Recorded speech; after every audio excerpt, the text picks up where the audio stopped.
The tension in the conference room was suffocating as my brother slammed his hand on the polished oak table. "This is ridiculous! There must be some mistake!" he shouted, his face flushing crimson. My sister sat frozen beside him, her perfectly manicured fingers clutching her tablet so tightly her knuckles had turned white. I couldn't help but savor this moment, just a little. For years, they had treated me like I was invisible, dismissing my ideas, excluding me from meetings, acting like I was just the baby sister who couldn't possibly understand the complexities of running Horizon Brewing Co. "It's not a mistake, Eric," I said, my voice steadier than I'd expected. "Dad left me 51% of the company shares. The paperwork is all there, signed and legally binding." The lawyer, Dad's trusted friend for over 30 years, nodded in confirmation as my siblings stared at me in utter disbelief. In that moment, everything changed. The little sister they had underestimated for years was now the majority owner of the family brewery empire. Before we jump back in, tell us where you're tuning in from, and if this story touches you, make sure you're subscribed, because tomorrow I've saved something extra special for you. 3 weeks earlier, I had been standing in the drizzling rain at Portland's Evergreen cemetery, watching as they lowered my father's casket into the ground. Jack Morgan, innovative brewer, brilliant businessman, and the only person in my family who ever truly believed in me, was gone. The gaping hole his absence left in my life felt insurmountable. My name is Abigail Morgan, Abby to my friends, though there weren't many who got close enough to use that nickname. As the youngest of 3 Morgan siblings, I'd always been relegated to the periphery of Horizon Brewing Co., the craft brewery my father had built from nothing into one of the most respected names in the Pacific Northwest. Eric, my oldest brother, had been groomed to take over since he could walk. Natalie, the middle child, had leveraged her finance degree into becoming the company's CFO by 27. And me? I was just Abby, the artsy one, the dreamer, the one who'd majored in marketing and graphic design instead of business management. Or finance. "We should head back to the house," Natalie said, breaking my reverie as the small crowd of mourners began dispersing. "People will be expecting us." I nodded silently, trailing behind my siblings as we made our way to our respective cars. Even in grief, the hierarchy was clear. Eric and Natalie walked together, discussing something in hushed tones, while I followed several paces behind, an afterthought. The gathering at our family home in Portland's West Hills was predictably somber. Dad's colleagues, business associates, and friends milled about the sprawling craftsman, sharing stories about the man who had turned a passion for brewing in his garage into a multi-million-dollar business. I drifted through the rooms, feeling oddly disconnected from it all. "Abby." A gentle touch on my elbow startled me. I turned to find Olivia Chen, my father's longtime legal counsel, and possibly the only person here besides me who understood what it meant to be perpetually underestimated. "I need to speak with you privately. It's important." I followed her to Dad's study, a room I'd always loved for its floor-to-ceiling bookshelves, worn leather furniture, and the perpetual aroma of hops and barley that seemed to cling to everything my father touched. "Your father left specific instructions," Olivia said, closing the door behind us. "The will reading is scheduled for Thursday, but he wanted me to give you this beforehand." She handed me a sealed envelope, my name written across it in Dad's distinctive scrawl. My fingers trembled as I took it. "What is this?" "He made me promise to give it to you before the official reading. He was very clear about that." Something about her tone made my heart race. I slipped the envelope into my purse, not quite ready to face whatever message my father had left me. "Thank you, Olivia." She gave my hand a gentle squeeze. "Your father was a shrewd man, Abby. He saw things others missed." It wasn't until much later that night, when the house had emptied and my siblings had retreated to their respective rooms, that I finally found the courage to open the envelope. My dearest Abby, if you're reading this, I've left this world, hopefully, having taught you at least a fraction of what you've taught me about passion, creativity, and seeing the beauty in unexpected places. The brewery began as my dream, but somewhere along the way, I watched it become your dream too, though in a different way than your siblings. Eric sees Horizon as a kingdom to rule. Natalie sees it as numbers on a balance sheet. But you, my girl, you see it as I always did, a canvas for creation, a place where art and science meet to make something that brings joy. I've watched you design our labels, craft our marketing campaigns, spend hours with our brewers learning every step of the process. I've read every proposal you've written. Yes, even the ones Eric and Natalie dismissed without reading. Your vision for the company's future is exactly what Horizon needs. That's why I've made a decision that will shock everyone, including you. I've left you 51% of Horizon Brewing Co. You are now the majority shareholder. My breath caught in my throat. I had to reread the sentence 3 times before the words sank in. I know this will create conflict. Your siblings will be angry. They'll think I've lost my mind. But I'm trusting you to stand firm. Don't let them bully you into giving up what I've given you. The company needs your vision, your creativity, your heart. In my desk, bottom right drawer, there's a false bottom. Inside, you'll find a leather notebook with everything you need.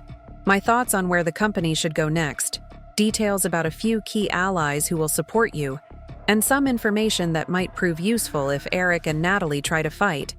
This. Remember what I always told you. Brewing, like life, is about timing, patience, and knowing when to be bold. I believe in you, Abby. Now it's time for you to believe in yourself. All my love, Dad. I sat on the edge of my bed, the letter clutched in my hands, tears streaming down my face. Dad had always been my champion, but this was beyond anything I could have imagined. He hadn't just believed in me, he'd entrusted me with his legacy.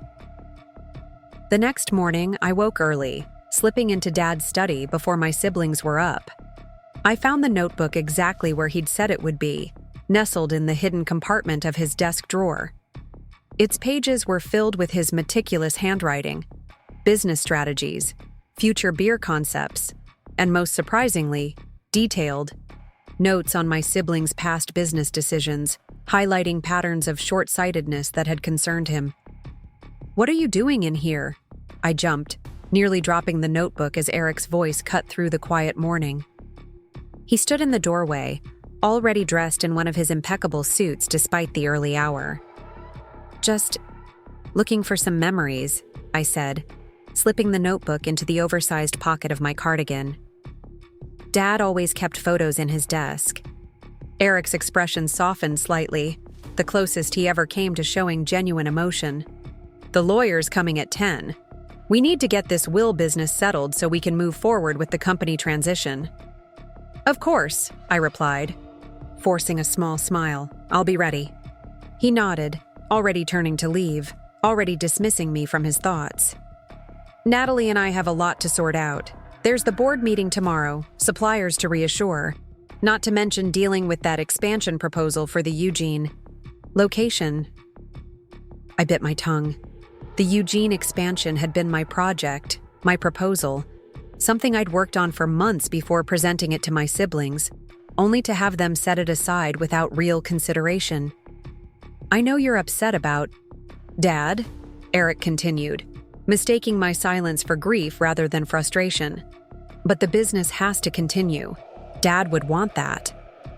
"Yes," I agreed quietly. He absolutely would. As Eric left, I gripped the leather notebook tighter, my father's words echoing in my mind. "It's time for you to believe in yourself." The will reading was set for 10 o'clock, in the formal dining room of our family home.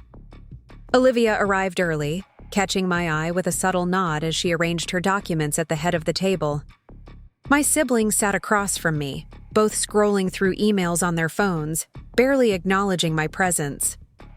A few key board members were also present, Mark Peterson, who had been Dad's friend since college, Samantha Williams, our skeptical head of distribution, and George Reynolds, an investor who had backed Dad in the early days when banks wouldn't touch a startup brewery. "Shall we begin?" Olivia asked, her professional demeanor firmly in place, though I caught the slightest hint of anticipation in her eyes. The initial portions of the will were straightforward: personal items distributed among family members, donations to Dad's favorite charities, provisions for longtime employees. Eric and Natalie listened with half attention, clearly waiting for the important part, the distribution of company shares. Dad had owned 70% of Horizon Brewing Co. The remaining 30% was split between some early investors and a small employee ownership program he'd established years ago. Preparing and narrating this story took us a lot of time, so if you are enjoying it, subscribe to our channel. It means a lot to us. Now back to the story. Everyone assumed his shares would be divided between his 3 children, with the lion's share going to Eric as the presumed successor. And now, regarding Jack Morgan's 70% ownership stake in Horizon Brewing Company, Olivia's voice was measured, giving nothing away. "Mr. Morgan has directed that this be divided as follows. Eric Morgan shall receive 10%. Natalie Morgan shall receive 9%. She paused, and I could feel the room shift as everyone did the mental math.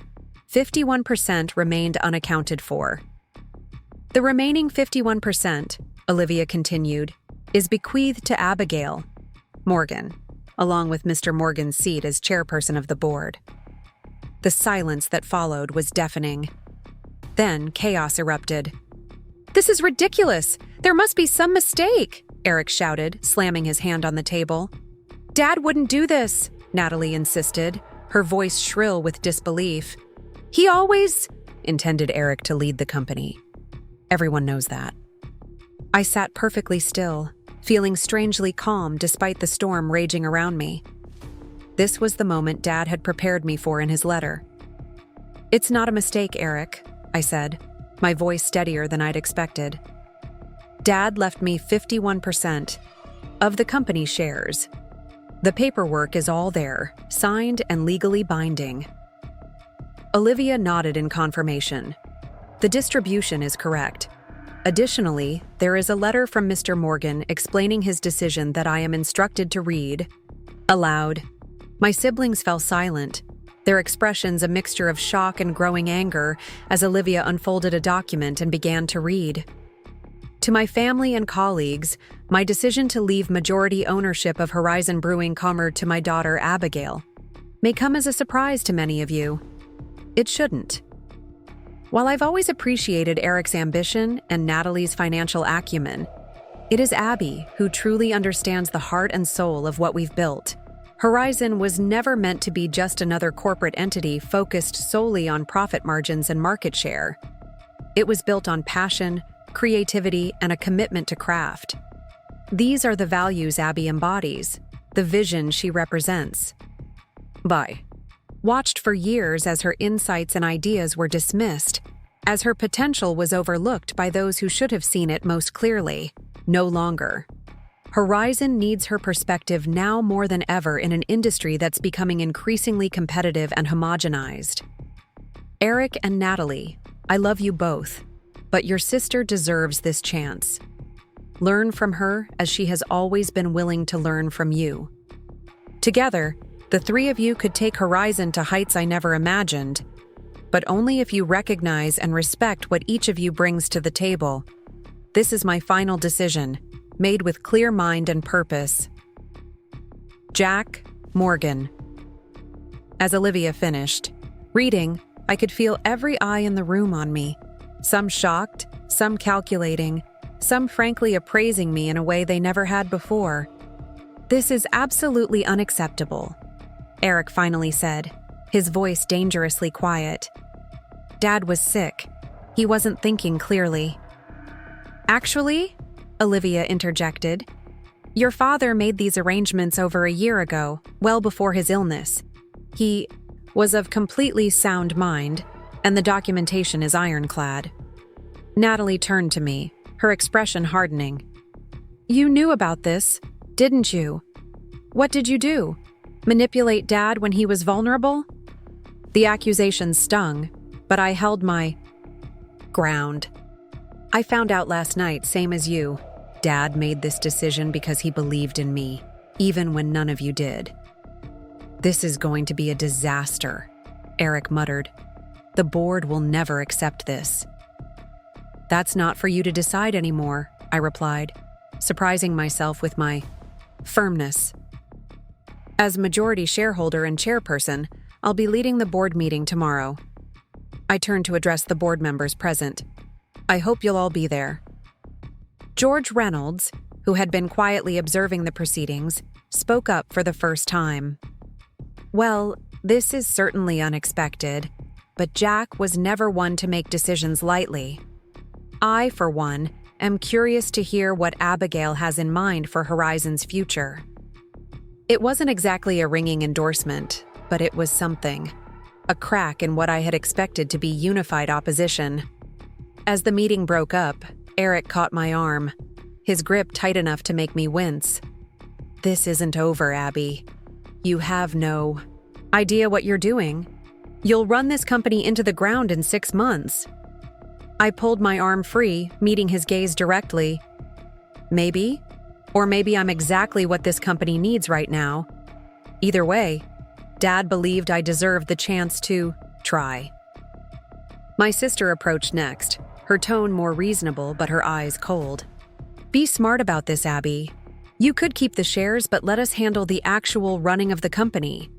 You're not prepared for what this entails. I'm more prepared than you think, I replied. And I'm not going to be a figurehead in my own company. As they walked away, I could almost feel the targets they were mentally placing on my back. This was just the beginning of the battle, and they weren't going to make it easy. Olivia approached, waiting until we were alone before speaking. You did well, she said quietly, but they're going to fight this every step of the way.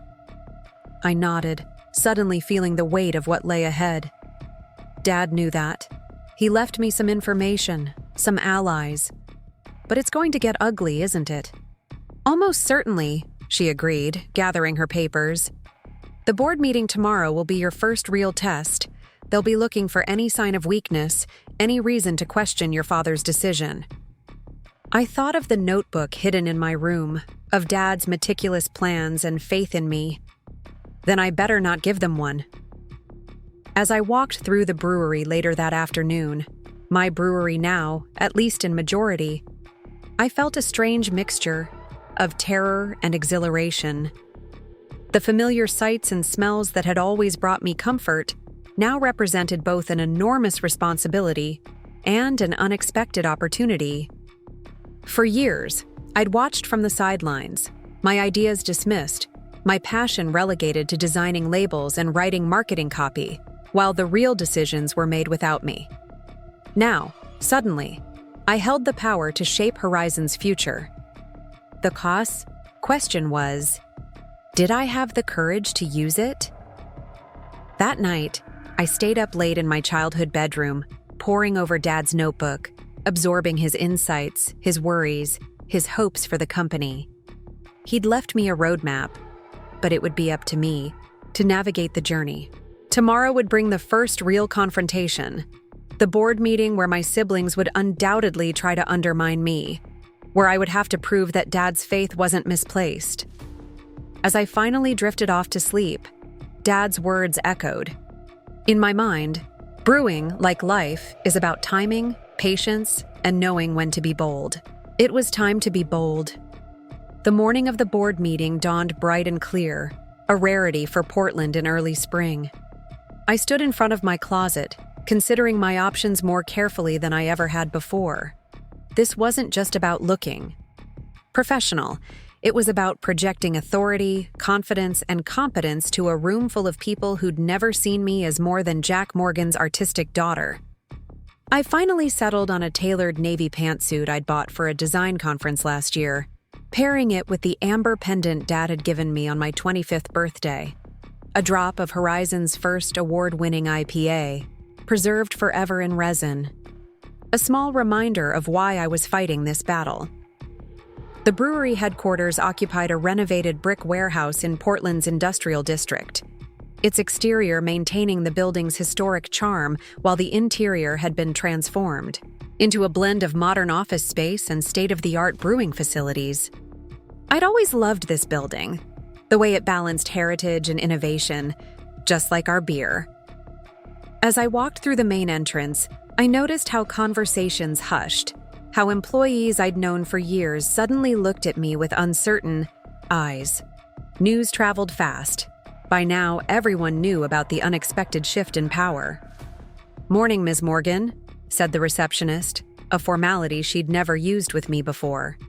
I had always just been Abby. "Good morning, Denise," I replied, trying to keep things normal even as everything had changed. "And it's still just Abby, okay?" She smiled, looking relieved.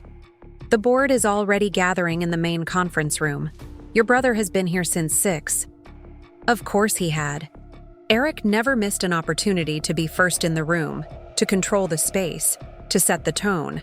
It was one of the many tactics he'd learned in business school and refined over years of asserting his dominance. "Thank you," I said, heading toward the elevator. As the doors closed, I took a deep breath, mentally reviewing everything I'd prepared. The notebook had been a goldmine. Dad's insights into the board members' personalities, concerns, and priorities had helped me craft a presentation that addressed all the questions they'd likely have about my sudden ascension. When I entered the conference room, the atmosphere was tense. 8 people sat around the long, reclaimed wood table that Dad had commissioned from a local artisan, a constant reminder of our commitment to local craftsmanship. Eric occupied the head chair, my father's former seat, now technically mine. Natalie sat to his right, both of them immersed in hushed conversation. "Good morning," I said, walking confidently to the head of the table. "I believe that's my seat, Eric." My brother looked up, his expression a carefully controlled mask of professionalism despite the challenge. After a beat too long, he stood. "Of course, just keeping it warm." The small power play wasn't lost on anyone in the room. As I took my place, I noted the other board members' reactions. Mark Peterson gave me an encouraging nod. George Reynolds watched with analytical curiosity. Samantha Williams looked skeptical, arms crossed tightly over her chest. The others, our head brewer, our operations director, and 2 more investor representatives, seemed to be reserving judgment. "Thank you all for being here," I began, placing my tablet and a small leather-bound notebook on the table. "I know my father's decision came as a surprise to many of you. It came as a surprise to me, too." "A surprise is putting it mildly," Natalie interjected. "It's unprecedented and potentially destabilizing for the company." I met her gaze steadily. Dad made his choice after careful consideration. He believed diversity of thought and perspective are valuable to Horizon's future, which is why I'd like to start by sharing my vision for where we go from here. Before we get to that, Eric's cut in smoothly. I think we should address the practical considerations. Abby, while no one doubts your creative contributions to the company, running Horizon requires extensive operational and financial expertise. Experience you simply don't have. There it was, the first move. Questioning my qualifications, my capability. Exactly as Dad had predicted in his notes. "That's a fair concern," I acknowledged, surprising him with my calm agreement. "I don't have Eric's MBA or Natalie's financial background. What I do have is a deep understanding of our brand identity, our market position, and our potential for growth in areas we haven't fully explored." I opened the presentation I'd prepared on my tablet, connecting it to the room's display system. "I'd like to share some data that might surprise you." The screen filled with a series of graphs tracking Horizon's performance over the past 5 years. Our core products continue to sell well, but our growth has plateaued in traditional markets. Meanwhile, our limited edition releases, particularly those targeting younger demographics and non-traditional beer drinkers, have shown remarkable performance. I clicked to the next slide. These are products I conceptualized and championed, often over significant resistance. Eric shifted uncomfortably. 2 years ago, he'd fought against my proposal for a series of fruit-infused sour beers, calling them trendy nonsense. They'd gone on to become some of our best sellers among millennial consumers. "No one questions your marketing instincts," Samantha Williams said, leaning forward. "But there's a vast difference between designing a successful product line and running an entire company." "Absolutely," I agreed again, refusing to be defensive. "Which is why I'm proposing a restructured executive team that plays to everyone's strengths, including my siblings." I clicked to the next slide, displaying an organizational chart. Eric's operational experience is invaluable. Natalie's financial acumen is crucial. I'm not suggesting we discard their expertise. I'm suggesting we incorporate it into a more balanced leadership approach where all voices are genuinely heard. For the next 30 minutes, I outlined my vision for Horizon, expanding our experimental brewing program, developing a stronger direct-to-consumer channel, increasing our sustainability initiatives, and exploring targeted expansion opportunities, like the Eugene location I'd been advocating for months. Throughout my presentation, I could see the board members' expressions shifting. Some looked intrigued, others remained skeptical. My siblings barely concealed their frustration at how prepared I was. "These are interesting ideas," George Reynolds said when I finished, "but implementing them would require significant changes to our current strategy. Changes that could be risky." "All growth involves some risk," I countered. "But consider the greater risk of stagnation in an increasingly competitive craft beer market. Last year, 37 new breweries opened in Oregon alone. We can't rely on the strategies that worked 5 years ago." Mark Peterson, Dad's old friend, spoke up for the first time. "Jack always said the company would need new blood eventually. Maybe this is what he meant." He looked directly at me.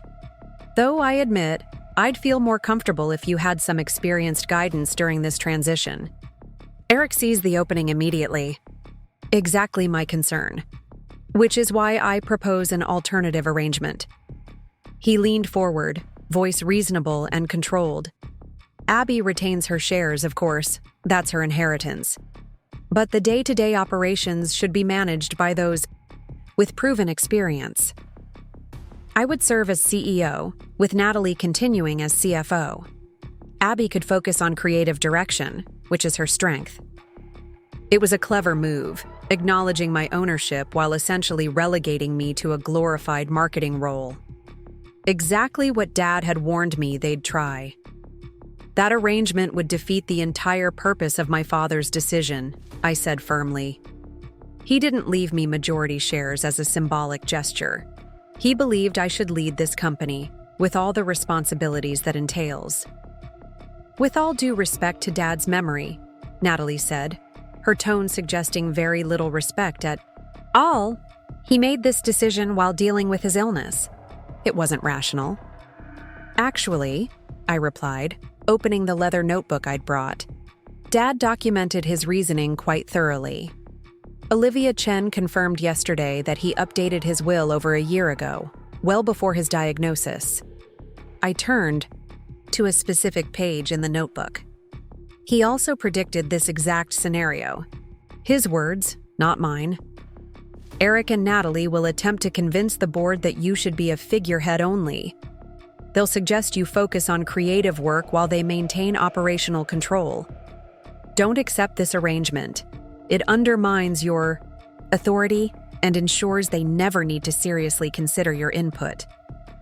The room fell silent as I read Dad's words.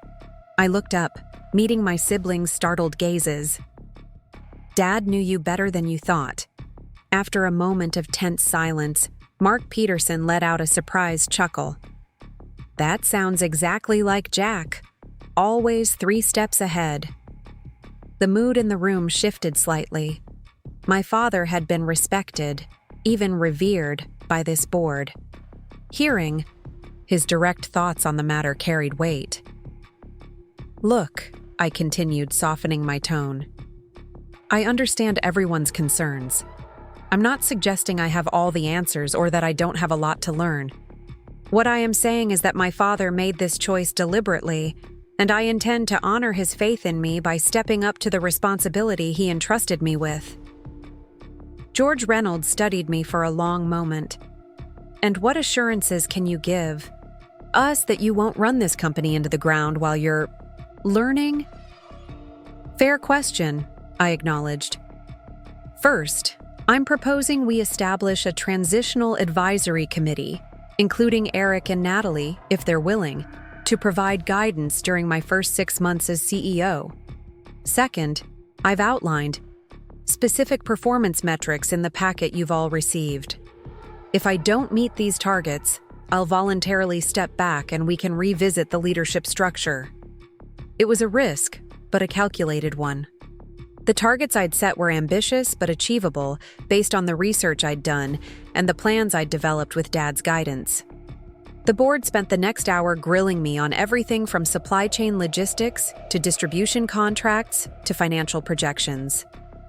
I answered as thoroughly as I could, and when I didn't know something, I admitted it, promising to consult with the appropriate experts rather than bluffing my way through. By the time we called for a vote on my leadership proposal, I could tell I'd made progress with at least some of the board members. The final tally, 5 in favor, 3 opposed. Not overwhelming support, but enough to move forward. As the meeting adjourned, Eric approached me, his expression unreadable. "Impressive performance. Dad taught you well." "He taught all of us," I replied. "Some lessons took better than others. This isn't over, you know. The board may have given you their tentative support, but running this company takes more than a slick presentation and Dad's blessing." I met his gaze steadily. "I know. That's why I'm hoping you and Natalie will be part of the advisory committee. We're still family, Eric. We could be stronger together than we are fighting each other." He scoffed. "How generous of you to offer. Me an advisory role in the company I've essentially been running for the past 5 years. It's not generosity, it's pragmatism. You have expertise I need. And like it or not, I have the legal authority to determine the company's direction.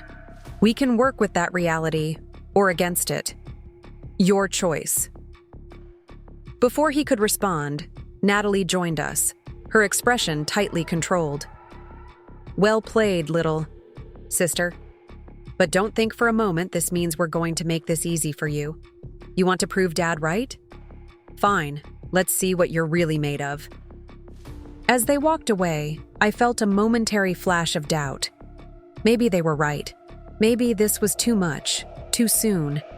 Maybe I was fooling myself thinking I could do this. Then I remembered the contents of Dad's notebook. Not just his strategies and insights, but his absolute confidence in me. You have something they don't, Abby. You see possibilities where they see only risks.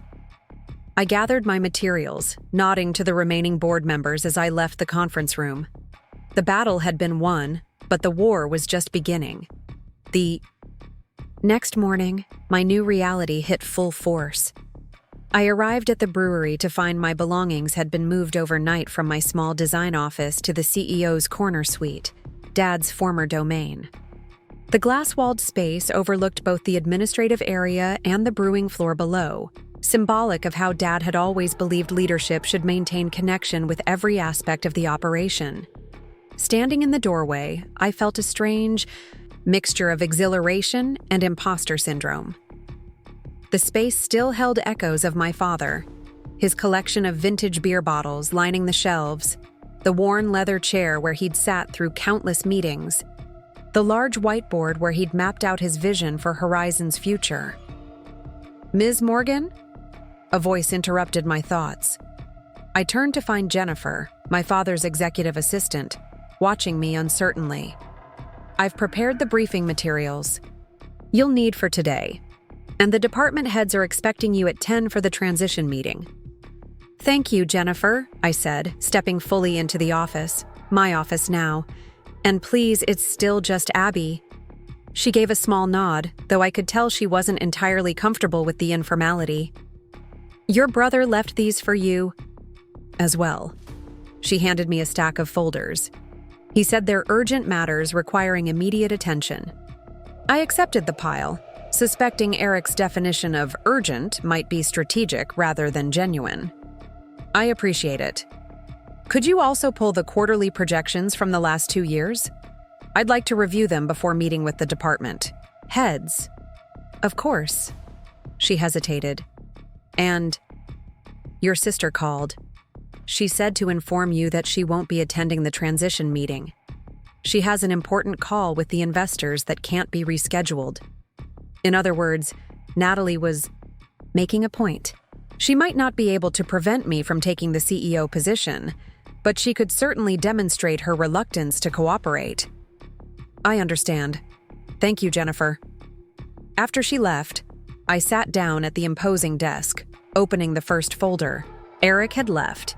It contained complex paperwork for a potential acquisition, a small hop farm in the Willamette Valley, with notes indicating decisions needed to be made within 48 hours. The second folder held equally complicated materials regarding a dispute with one of our largest distributors. The third contained tax information that would require hours of careful review. It was a test, or more accurately, an attempt to overwhelm me. By dumping these complex issues on my desk on day one, Eric was hoping I'd either make a critical mistake or come running to him for help. Either way, he'd prove his point about my inexperience. I closed the folders and took a deep breath. This was only the beginning of their resistance. I needed to be strategic about how I responded, asserting my authority without alienating people whose expertise I genuinely needed. Opening Dad's notebook, I turned to a section he'd titled, "The First Days." His advice was characteristically straightforward. Don't try to know everything at once. Ask questions. Listen more than you speak. Identify your allies. And remember, perception shapes reality.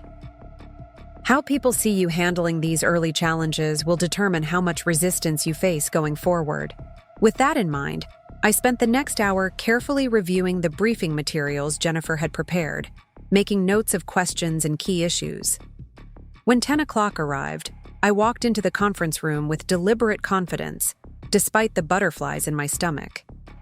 7 department heads waited around the table, their expressions ranging from curiosity to skepticism to outright hostility. Eric sat among them, arms crossed, watching me with calculated interest. Natalie's empty chair seemed to announce her protest. Good morning, everyone, I began, taking my seat. I appreciate you all being here as we navigate this transition. Before we dive into departmental updates, I want to acknowledge something obvious. This change in leadership was unexpected. For all of us, including me. I paused, making eye contact with each person. I don't presume to know everything about running Horizon. What I do know is that this company was built on innovation, quality, and respect for craft. Those values haven't changed, and they'll continue to guide us moving forward. I gestured to the empty chair. Natalie couldn't join us today, but her financial guidance remains essential to our operations. Similarly, Eric's operational expertise is invaluable. I nodded toward my brother, who gave a tight smile in return. What I bring to the table is a vision for how we can build on Horizon's strong foundation to reach new markets and connect with changing consumer preferences. For the next 2 hours, I listened intently as each department head presented their current projects, challenges, and needs. I asked questions, took notes, and made clear that my intention was to understand their perspectives before making any significant changes. By the meeting's end, I could sense a slight shift in the room's energy. I hadn't tried to assert dominance or make sweeping declarations. Instead, I demonstrated respect for their expertise while gently establishing my authority. It wasn't universal approval, Far from it. But at least a few of the skeptical expressions had softened. As the meeting broke up, Eric lingered behind. "Interesting approach," he commented, gathering his materials. "Dad would have been more directive." "I'm not Dad," I replied simply. "And this team has been managed with your style for years. A sudden shift would be counterproductive." He studied me for a moment. "Did you review those files I left?" I did.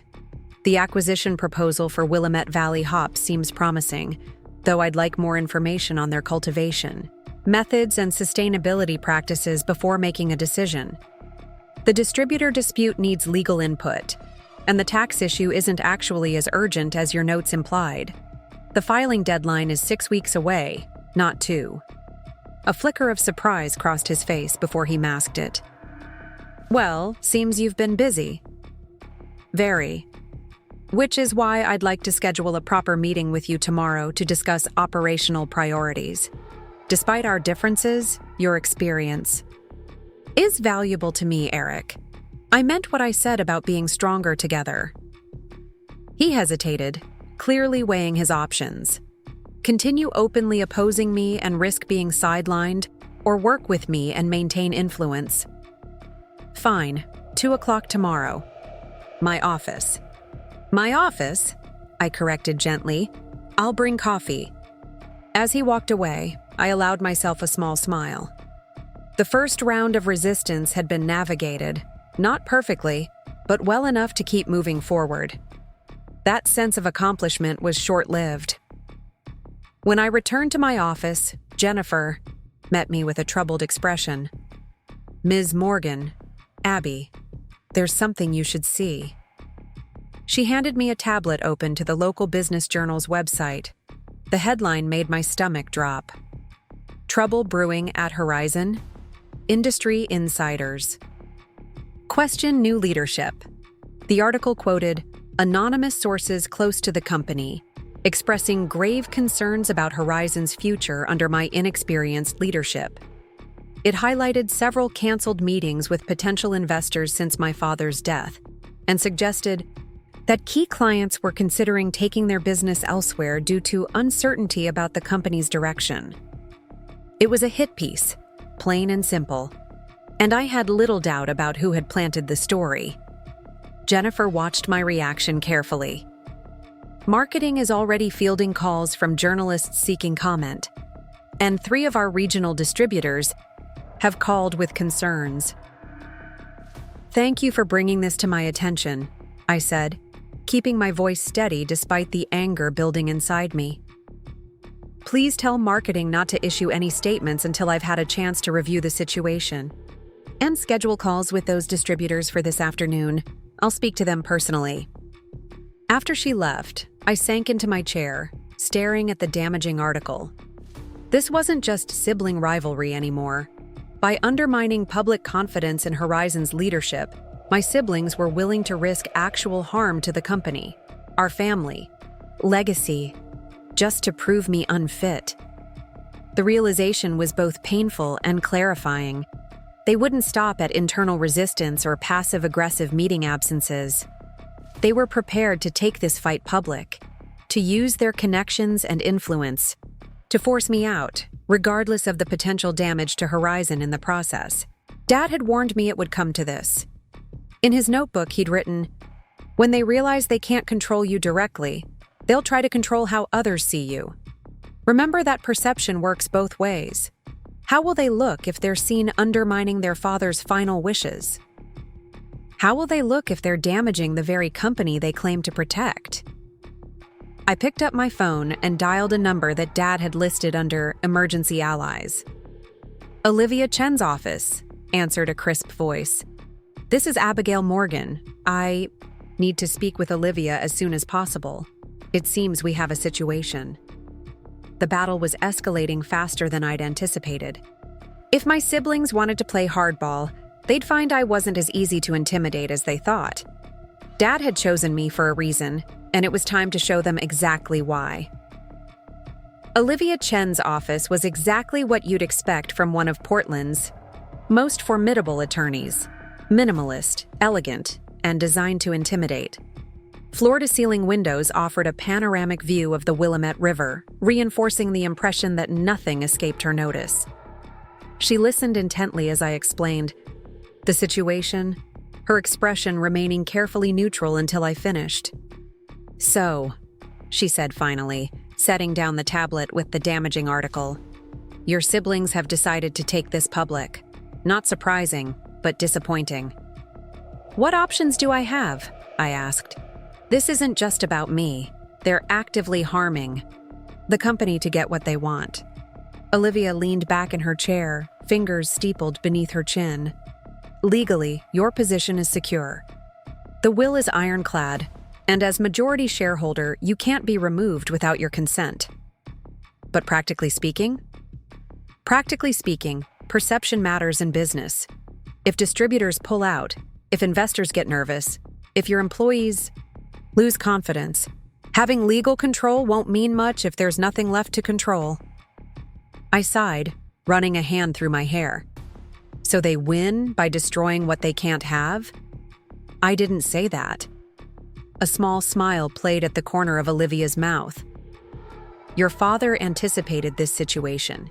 He was quite thorough in his preparations." She opened a drawer and withdrew a sealed envelope with my name on it. Another message from beyond the grave. "Jack asked me to give you this if things escalated to public attacks." I accepted the envelope with a mix of trepidation and curiosity. Inside was a flash drive and a handwritten note in Dad's familiar scrawl.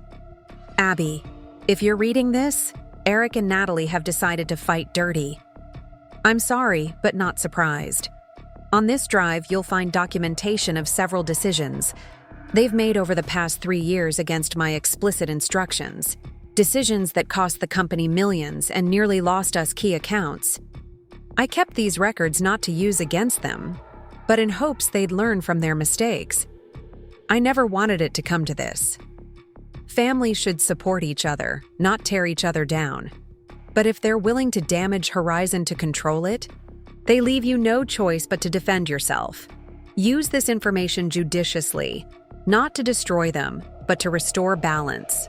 Remember, once certain bells are rung, they cannot be unrung." Dad. I stared at the flash drive, feeling the weight of the decision before me. "What's on this?" "I don't know the specifics," Olivia admitted. Jack kept those details to himself. "But I know he spent the last year of his life methodically documenting various missteps by your siblings." "And you think I should use this against them?" Olivia's expression remained carefully neutral. "That's not my decision to make. But I will say this, your siblings are counting on your reluctance to fight fire with fire. They believe your compassion is a weakness they can exploit." "Maybe it is," I said quietly. "Or maybe it's what separates you from them." She tapped the flash drive. "You don't have to decide right now. But whatever you choose, do it with clear eyes about what you're facing." As I left Olivia's office, my phone buzzed with a message from Jennifer. "Urgent. 3 distributors requesting emergency meeting tomorrow morning. Eric has called for special board session Friday to address leadership concerns." The pieces were moving faster than I'd anticipated. My siblings weren't just planting negative stories. They were actively coordinating a coup attempt, trying to create enough chaos that the board would feel compelled to intervene despite the legal realities. I slipped the flash drive into my pocket. Not yet. There had to be another way to handle this before resorting to mutual destruction. Back at the brewery, I found Mark Peterson waiting in my office, an unexpected but not unwelcome surprise. Dad's oldest friend had voted in my favor at the board meeting, but I wasn't naive enough to think his support was unconditional. "Quite the operation you've inherited," he said, gesturing around the office. "Jack built something special here." "He did," I agreed, taking a seat. "And I intend to protect it." "That's what I wanted to talk to you about." He leaned forward, voice lowering. "The board is getting nervous, Abby. These stories in the press, distributors threatening to pull out. Eric is using it to push for an emergency intervention. He can push all he wants. Legally, you're untouchable, Mark finished for me. But businesses don't run on legal technicalities. They run on relationships, on confidence, on stability. I studied him carefully. Whose side are you on, Mark? His expression softened. I was there when your father brewed his first commercial batch in that converted garage. I've watched this company grow from nothing. I'm on Horizon's side. And you think I'm not? I think you're in an impossible position. Your siblings are willing to damage the company to control it, and you're trying to protect it without stooping to their level. He sighed heavily.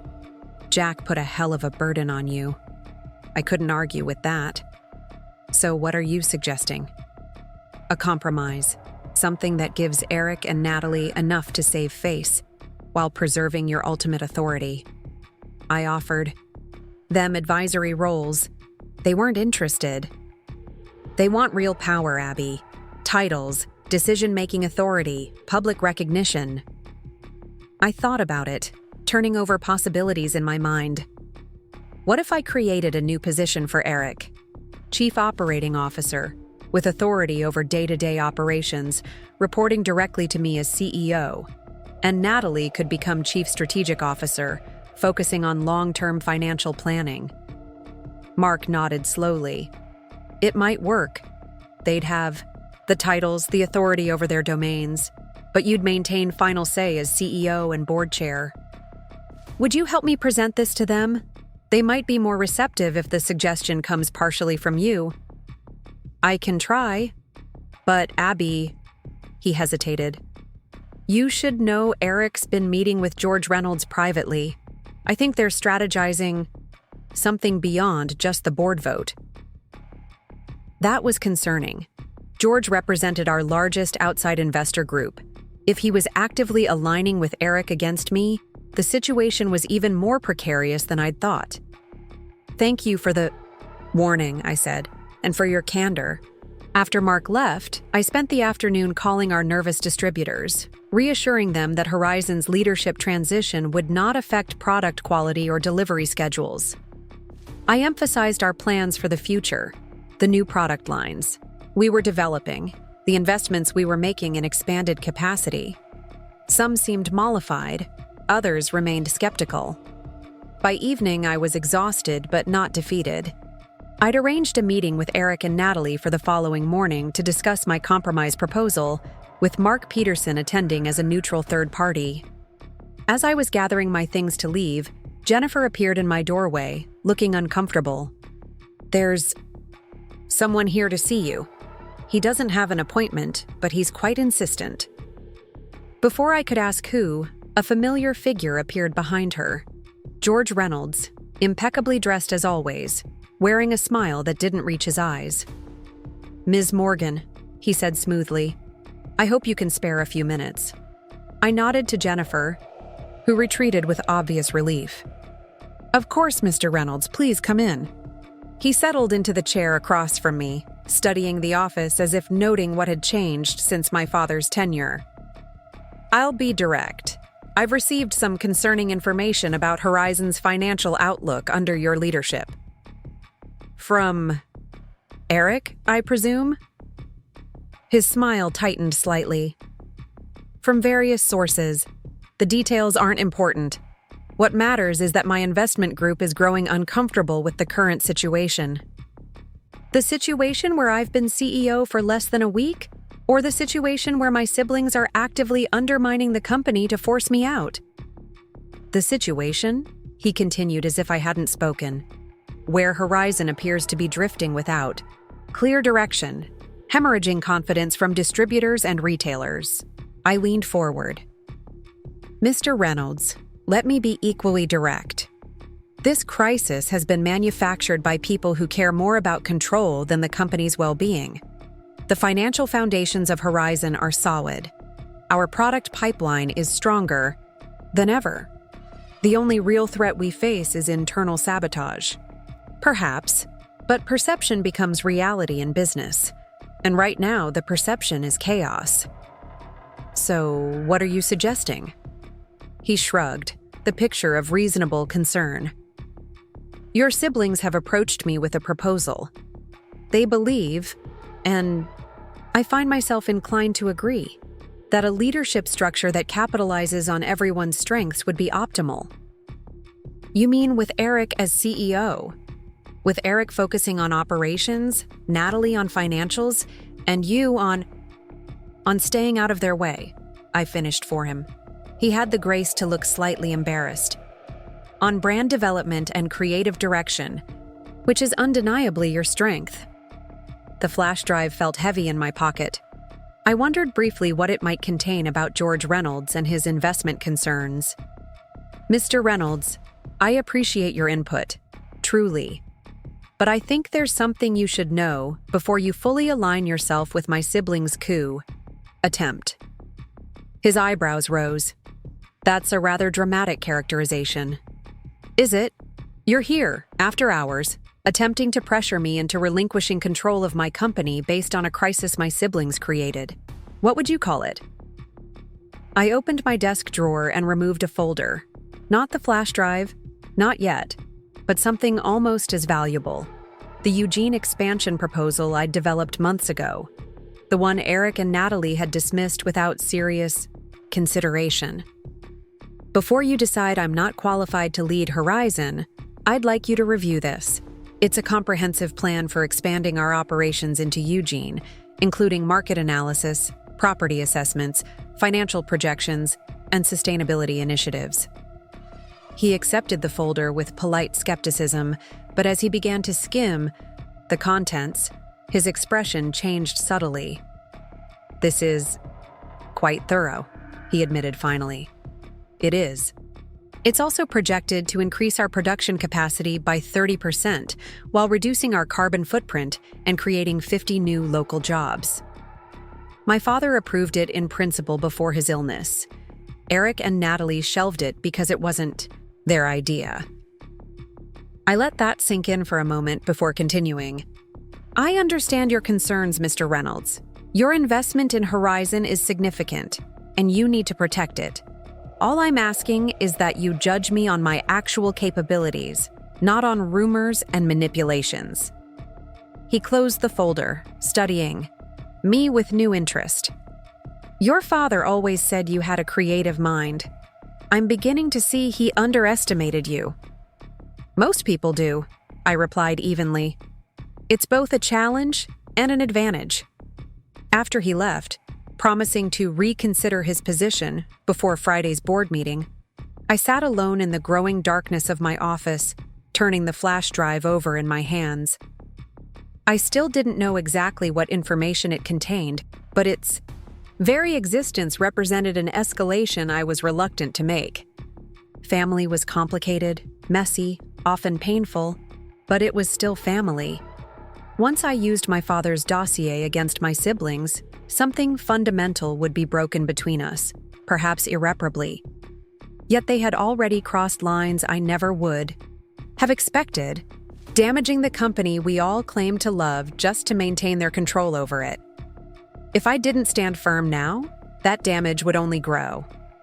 My phone chimed with a message from an unknown number. Meeting set for tomorrow, 9 a.m. Your office. E+N agreed. Mark. At least they were willing to talk. Maybe there was still a path forward that didn't require mutually assured destruction. I slipped the flash drive back into my pocket. A last resort, not a first strike. The next morning dawned gray and drizzly, typical Portland spring weather that matched my mood perfectly. I arrived at the brewery early, wanting time to center myself before the meeting. To my surprise, Eric was already there, standing in the brewing area below, my office deep in conversation with our head brewer. From my vantage point, I could see them but not hear their discussion. The body language was tense, the brewer shaking his head repeatedly, Eric's gestures becoming increasingly agitated.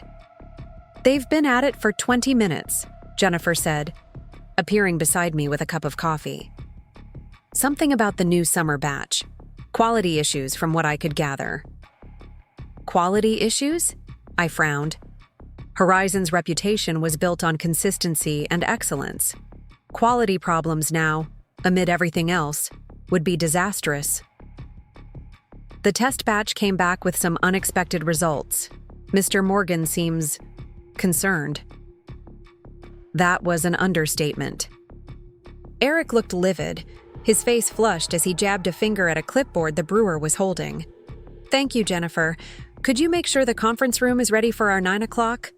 And see if Natalie has arrived yet?" Already done, and Ms. Morgan just texted to say she's running 5 minutes late.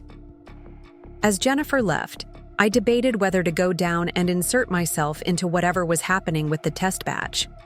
On one hand, I needed to be informed about potential problems. On the other, storming into Eric's domain would only antagonize him further before our critical meeting. The decision was made for me when Eric looked up, spotted me watching, and motioned for me to join them. Not a good sign. He wouldn't invite my input unless the situation was serious. I made my way down to the brewing floor, the familiar sense of hops and grain intensifying as I approached. Close up, both men looked more than concerned. They looked deeply worried. "What's going on?" I asked. The head brewer, Sam, handed me the clipboard without a word. The test results for our upcoming summer release showed significant inconsistencies. Variations in alcohol content, pH levels all wrong, contamination markers. "This doesn't make sense," I said, scanning the numbers. "We've been brewing Sundowner ale for 5 years without issues. What changed?" "That's the question of the hour," Eric replied, his tone clipped. "The recipe is identical. The ingredients are from our usual suppliers. The equipment is the same. Yet somehow this batch is completely off." Sam looked uncomfortable. "I've been brewing for 20 years. I've never seen readings like this without some kind of contamination or sabotage." The word hung in the air between us. Sabotage. "You think someone deliberately tampered with the batch?" I asked, the implications sinking in. "I'm not saying that," Sam backpedaled quickly. "Just that these readings don't happen by accident. Something changed in the process, whether intentional or not." Eric's eyes narrowed. "We need to investigate this immediately. If word gets out that we're having quality issues." "On top of everything else," I finished for him. "I understand. Sam, can you pull together everything related to this batch? Ingredient records, process logs, access records, everything." "Already working on it," he assured me. "I've got the team checking everything twice." "Good. And let's keep this quiet for now, until we understand what happened." Eric gave me a measured look as Sam walked away. "Interesting timing." "What are you implying?" "Nothing. Just noting that problems seem to be multiplying since the leadership change." I met his gaze steadily. "Problems like negative press, leaks and nervous distributors, those kinds of problems?" A muscle twitched in his jaw. 9 o'clock, he said tersely, turning away. "Don't be late to your own meeting."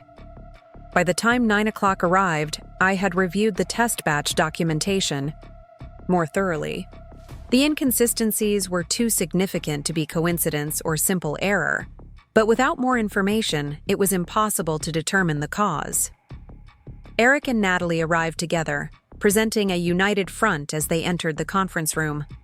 Mark Peterson followed a moment later, his presence tempering some of the tension in the air. "Thank you all for coming," I began, taking my seat at the head of the table. "Before we discuss the broader situation, there's a more immediate issue we need to address. The test batch of Sundowner Ale is showing serious quality problems." Natalie frowned. "What kind of problems?" I slid copies of the test results across the table. "Inconsistent alcohol content, pH imbalances, possible contamination." "Sam is investigating, but these readings are unprecedented for us." "We can't afford a quality scandal right now," Natalie said, stating the obvious.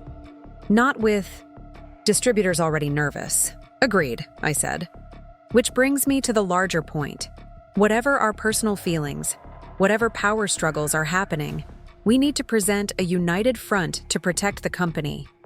Eric leaned back, arms crossed. Convenient timing for you to call for unity, just as things are getting complicated.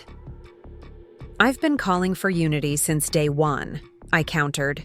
You're the ones who decided to plant negative stories in the press and alarm our distributors.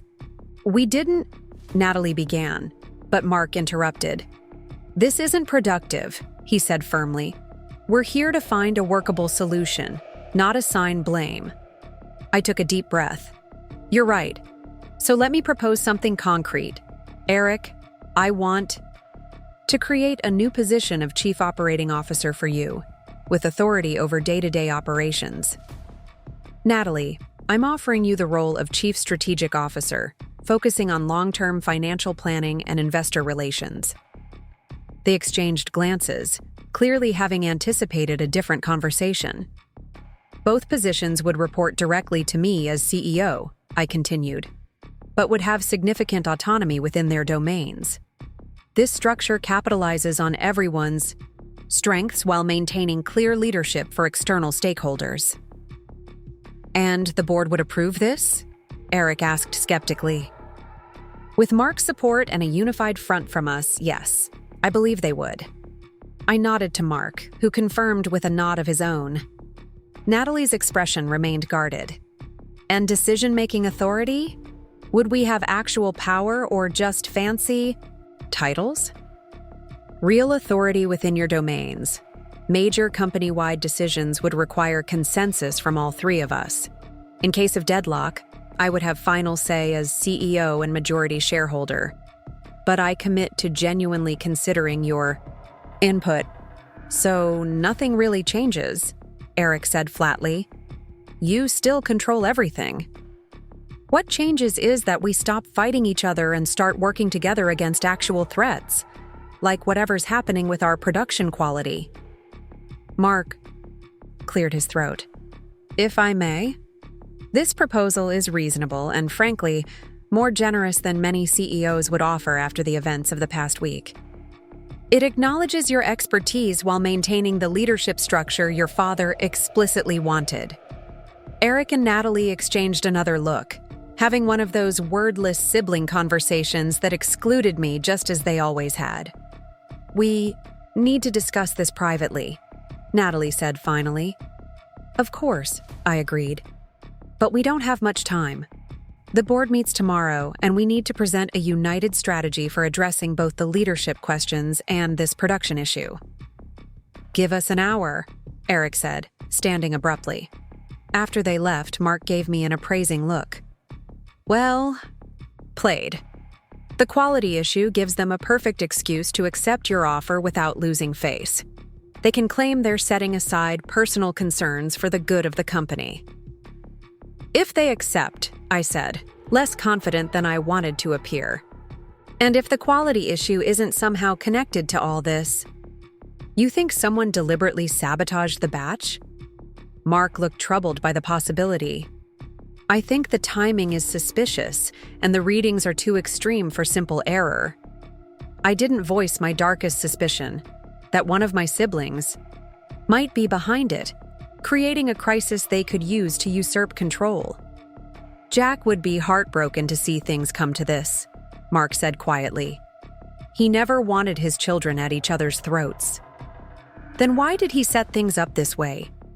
I asked, the question that had been haunting me since the will reading. He had to know what would happen. Mark's expression turned thoughtful. Jack always played the long game. Whatever he saw in you, whatever future he envisioned for Horizon, he believed it was worth the short-term pain. Before I could respond, my phone buzzed with a message from Sam. Found something. Need to see you immediately. I excused myself and hurried down to the brewing floor, where Sam was waiting with an ashen face and a laptop. What is it? I asked, dread pooling in my stomach. Security footage, he said grimly, turning the screen toward me, from 2 nights ago. The black and white video showed the brewing area after hours, mostly dark except for security lighting. A figure moved through the shadows, approaching one of the ingredient storage areas. The timestamp read 1:42 a.m. "Can you enhance this? See who it is?" Sam tapped a few keys, zooming in and increasing the contrast. The figure's face became clearer, and my heart sank. "That's Kevin Mills," I said, recognizing one of our newer brewers, someone Eric had personally hired 6 months ago. "What is he doing?" Sam advanced the footage, showing Kevin accessing secure ingredient containers, measuring something into a small vial, then adding it to one of the mixing tanks.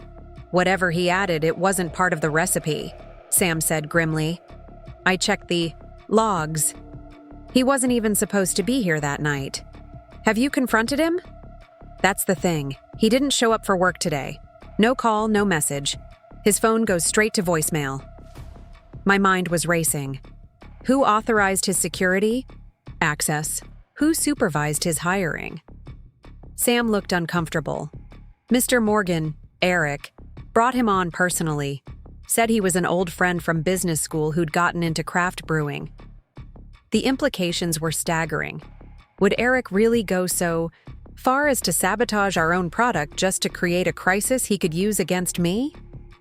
The idea seemed unthinkable, yet the evidence was staring me in the face. "Make copies of this footage," I instructed Sam. "Secure the contaminated batch and all related samples. Then wipe everything down and prepare to brew a new test batch with the original recipe, but change nothing else about the process." "You got it." "And about Kevin?" "Leave him to me," I said, a cold certainty settling over me. "I need to have a conversation with my brother first." The flash drive in my pocket no longer felt like a nuclear option. It felt like necessary protection against an attack I never imagined would come from my own family. I sat alone in my office. The security footage paused on the damning image of Kevin Mills tampering with our brewing process. My hand trembled slightly as I inserted Dad's flash drive into my laptop. If I was going to confront Eric with this level of accusation, I needed to know exactly what I was dealing with and what he might be capable of. The drive contained dozens of meticulously organized folders, each labeled with dates and cryptic shorthand.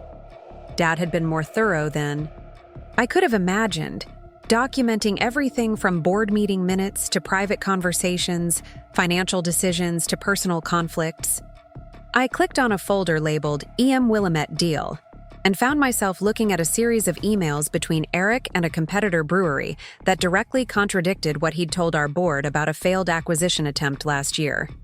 According to the official story, the other brewery had backed out at the last minute. According to these emails, Eric had deliberately sabotaged the deal after learning Dad planned to put me in charge of the new operation. Another folder contained evidence that Natalie had misrepresented our financial projections to discourage investment in my Eugene expansion plan, despite her own analysis showing it would likely succeed. With each revelation, the knot in my stomach tightened. This wasn't just sibling rivalry or disagreement over leadership styles. This was calculated, sustained undermining of both the company and me personally.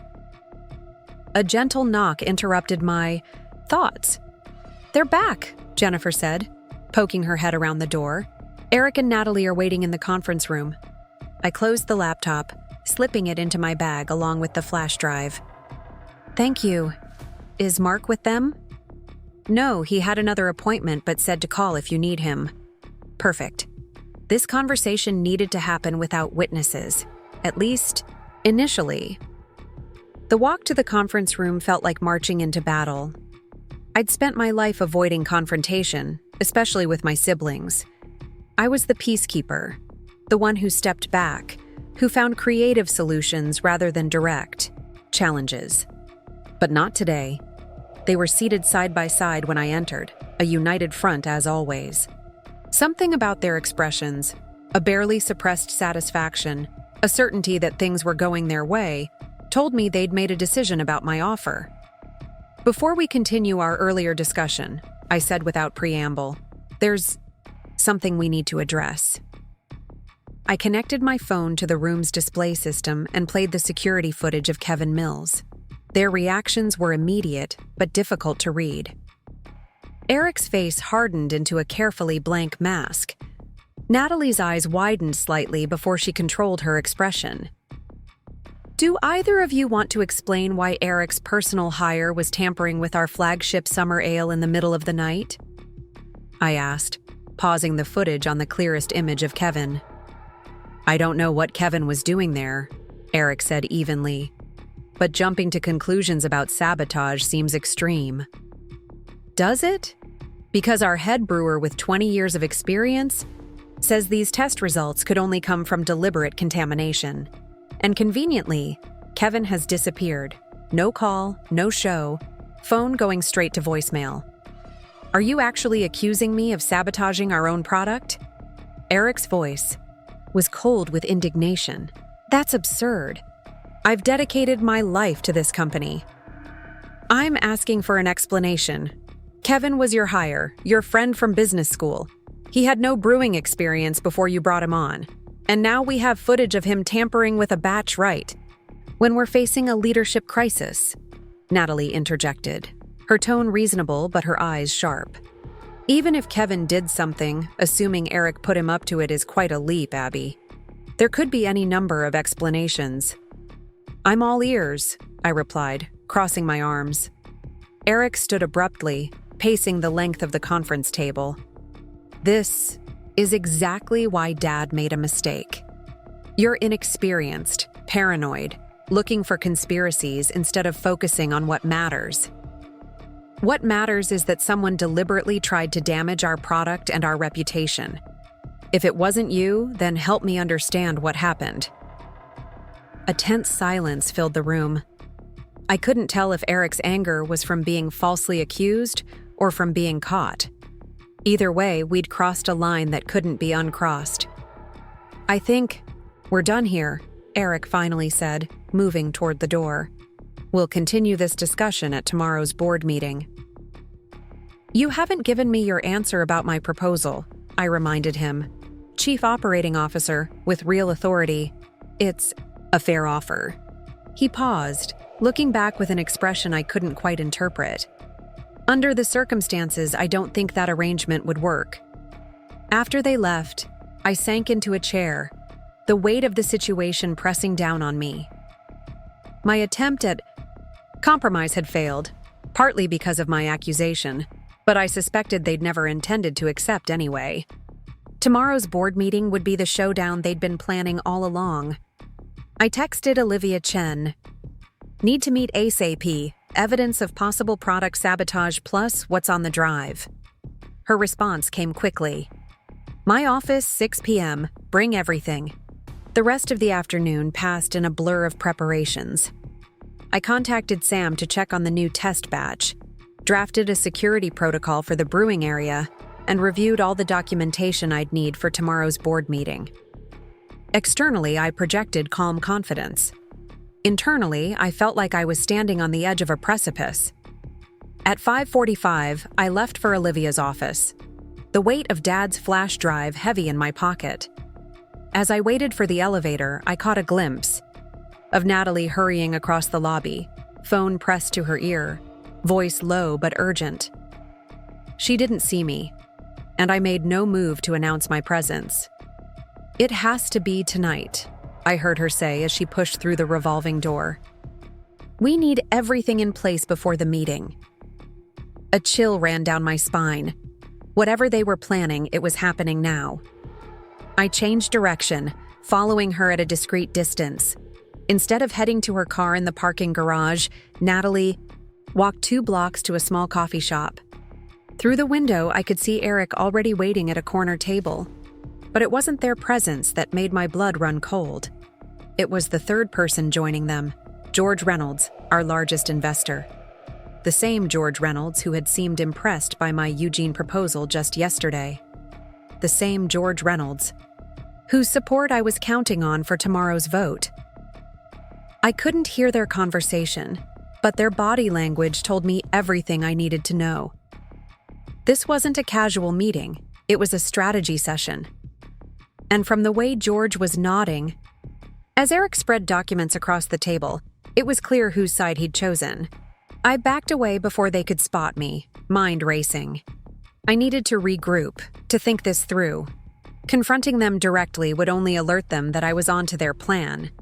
Better to prepare my counter move. I texted Olivia. Change of plans. Can you come to me? Brewery office as soon as possible. Bringing Mark Peterson too. 30 minutes later, Olivia and Mark sat in my office as I laid out everything. The sabotaged batch, the security footage, what I'd seen at the coffee shop, and finally, the contents of Dad's flash drive. This goes beyond corporate maneuvering, Olivia said grimly after reviewing the evidence. Deliberately contaminating a product is criminal. And aligning with George Reynolds is strategically significant, Mark added. His investor group controls 15% of board votes, combined with their own shares and anyone else they've convinced. They could be close to a majority, I finished. Not enough to remove me as majority shareholder, but enough to make running the company effectively impossible. What exactly do you think they're planning?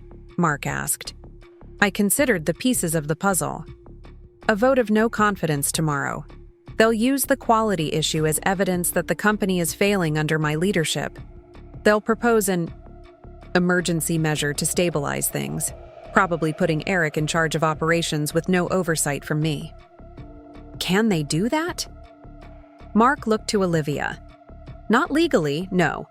Abby's position as majority shareholder is secure, but practically speaking, if the board unites against her, they could create a situation where she's CEO in name only. Unless, I said slowly, I can convince them that following Eric and Natalie is more dangerous than supporting me. I gestured to the flash drive. Dad collected all this evidence for a reason. He knew it might come to this. Olivia's expression was cautious. Using that information comes with risks.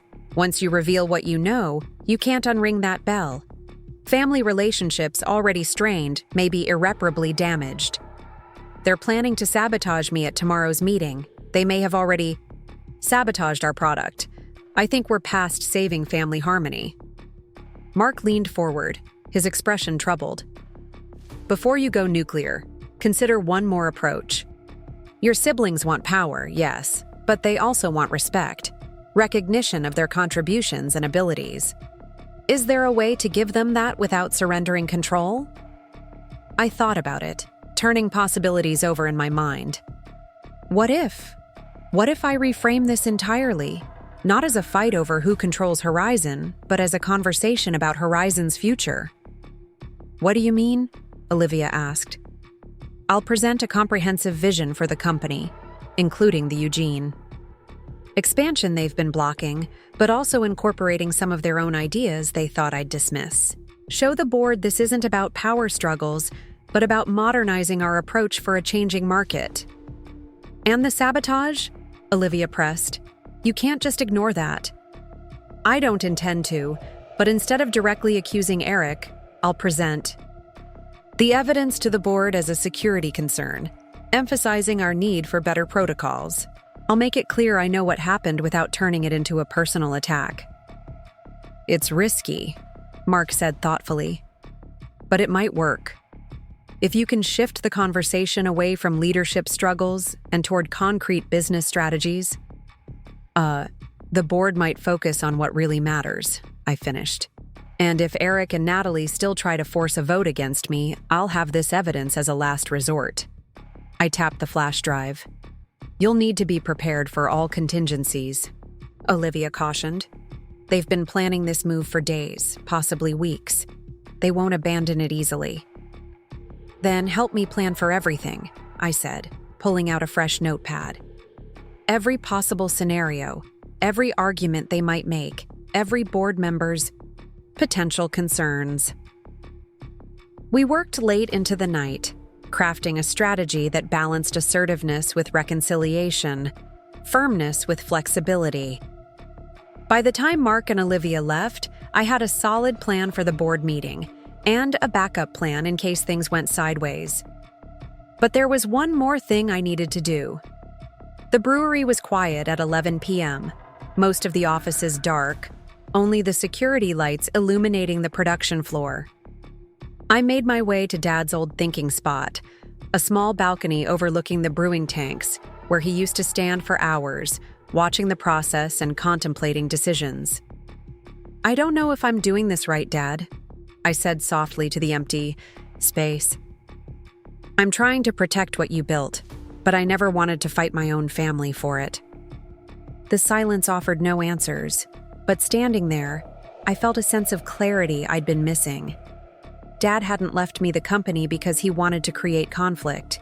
He'd left it to me because he trusted me to find solutions where others saw only problems. Tomorrow would test that trust to its limits. I arrived at the brewery earlier than necessary the next morning, wanting time to center myself before the battle ahead. To my surprise, I wasn't the first one there. Mark Peterson was waiting, in the lobby, a determined expression on his face. "I've been making calls since 5 a.m., he said without preamble. Board members, department heads, even George Reynolds. And? My heart skipped a beat. It's going to be close. Eric and Natalie have been working the phones too. They've definitely got support for their move, whatever it is. George Reynolds? Mark's expression was grim.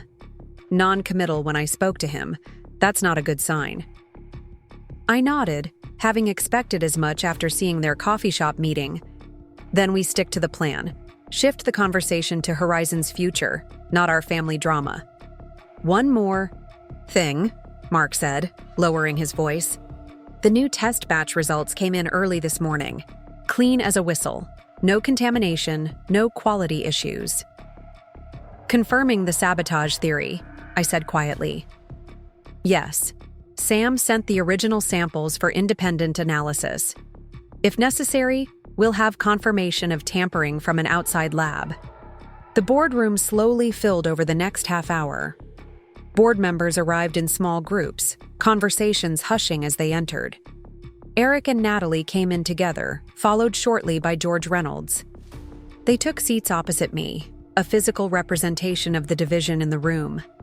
At precisely 9 a.m., I called the meeting to order, acutely aware of the tension filling the space. "Thank you all for coming. Before we address the agenda items, I'd like to take a moment to acknowledge something important." Eric cut me off smoothly.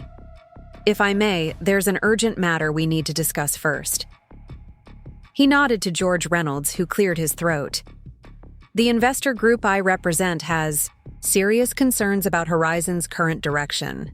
In light of recent events, including potential quality control issues with our flagship product line, we believe immediate intervention is necessary to stabilize the company." Here it was, the move they'd been planning. I held my breath as he continued. "We're proposing a temporary reorganization of operational authority. While Ms. Morgan would retain her title as CEO, day-to-day decisions would be managed by a committee headed by Eric Morgan, with regular board oversight." Murmurs filled the room. Several board members nodded in agreement. This was exactly what I'd feared, a power grab disguised as a reasonable response to a crisis they themselves had manufactured. I waited for the room to quiet before responding. "I appreciate Mr. Reynolds' concern for Horizon's stability. In fact, I share it, which is why I've spent the past week developing a comprehensive strategy to address both our immediate challenges and our long-term growth." I connected my tablet to the display system, bringing up my presentation. "But before I share that, there's something the board should know about the quality control issue Mr. Reynolds mentioned." With steady hands, I played the security footage of Kevin Mills tampering with the batch. This was recorded 2 nights ago. The individual you see is Kevin Mills, a relatively new hire with limited brewing experience. The batch he tampered with is the one that showed quality problems. Shocked whispers spread through the room. Eric's face remained impassive, but a muscle twitched in his jaw. Interestingly, a new test batch produced yesterday using identical ingredients and processes shows no quality issues whatsoever. I displayed the test results side by side. Our head brewer believes the first batch was deliberately contaminated. This is outrageous, Eric interjected, his voice controlled but tight. You're implying sabotage with zero evidence of who was responsible or why. I'm presenting facts, I replied calmly. The timing is certainly curious. A quality crisis emerging just as questions about leadership are being raised. But rather than speculate about motives, I'd prefer to focus on solutions. I moved to the next slide. I'm proposing enhanced security protocols for all production areas, effective immediately. But more importantly, I want to talk about Horizon's future, not just how we protect what we have, but how we grow. For the next 15 minutes, I outlined my vision. The Eugene expansion with its potential for increased production and job creation. New product lines targeting emerging market segments. Sustainability initiatives that would both reduce costs and appeal to environmentally conscious consumers. A revamped distribution strategy that would decrease our dependence on traditional channels. I emphasized how these initiatives built on Horizon's core strengths while addressing changing market realities. And crucially, I highlighted areas where Eric's operational expertise and Natalie's financial acumen would be essential to success. This isn't about who's in charge, I concluded. It's about what's best for Horizon. I'm proposing a collaborative leadership approach that leverages all our strengths. Eric as Chief Operating Officer, Natalie as Chief Strategy Officer, both with real authority in their domains. We work together, make decisions together, present a united front to the market. The room had grown quiet, the atmosphere shifting, subtly. Several board members who'd been nodding along with George Reynolds earlier now looked thoughtful, perhaps even swayed. A pretty presentation doesn't change the fundamental issue, Natalie said into the silence. You lack the experience to lead this company through challenging times. The sabotage you're alleging, if it even happened, might well be a result of the uncertainty your leadership has created. Before I could respond, Mark Peterson spoke up. I've known the Morgan family for 30 years. I watched Jack build this company from nothing.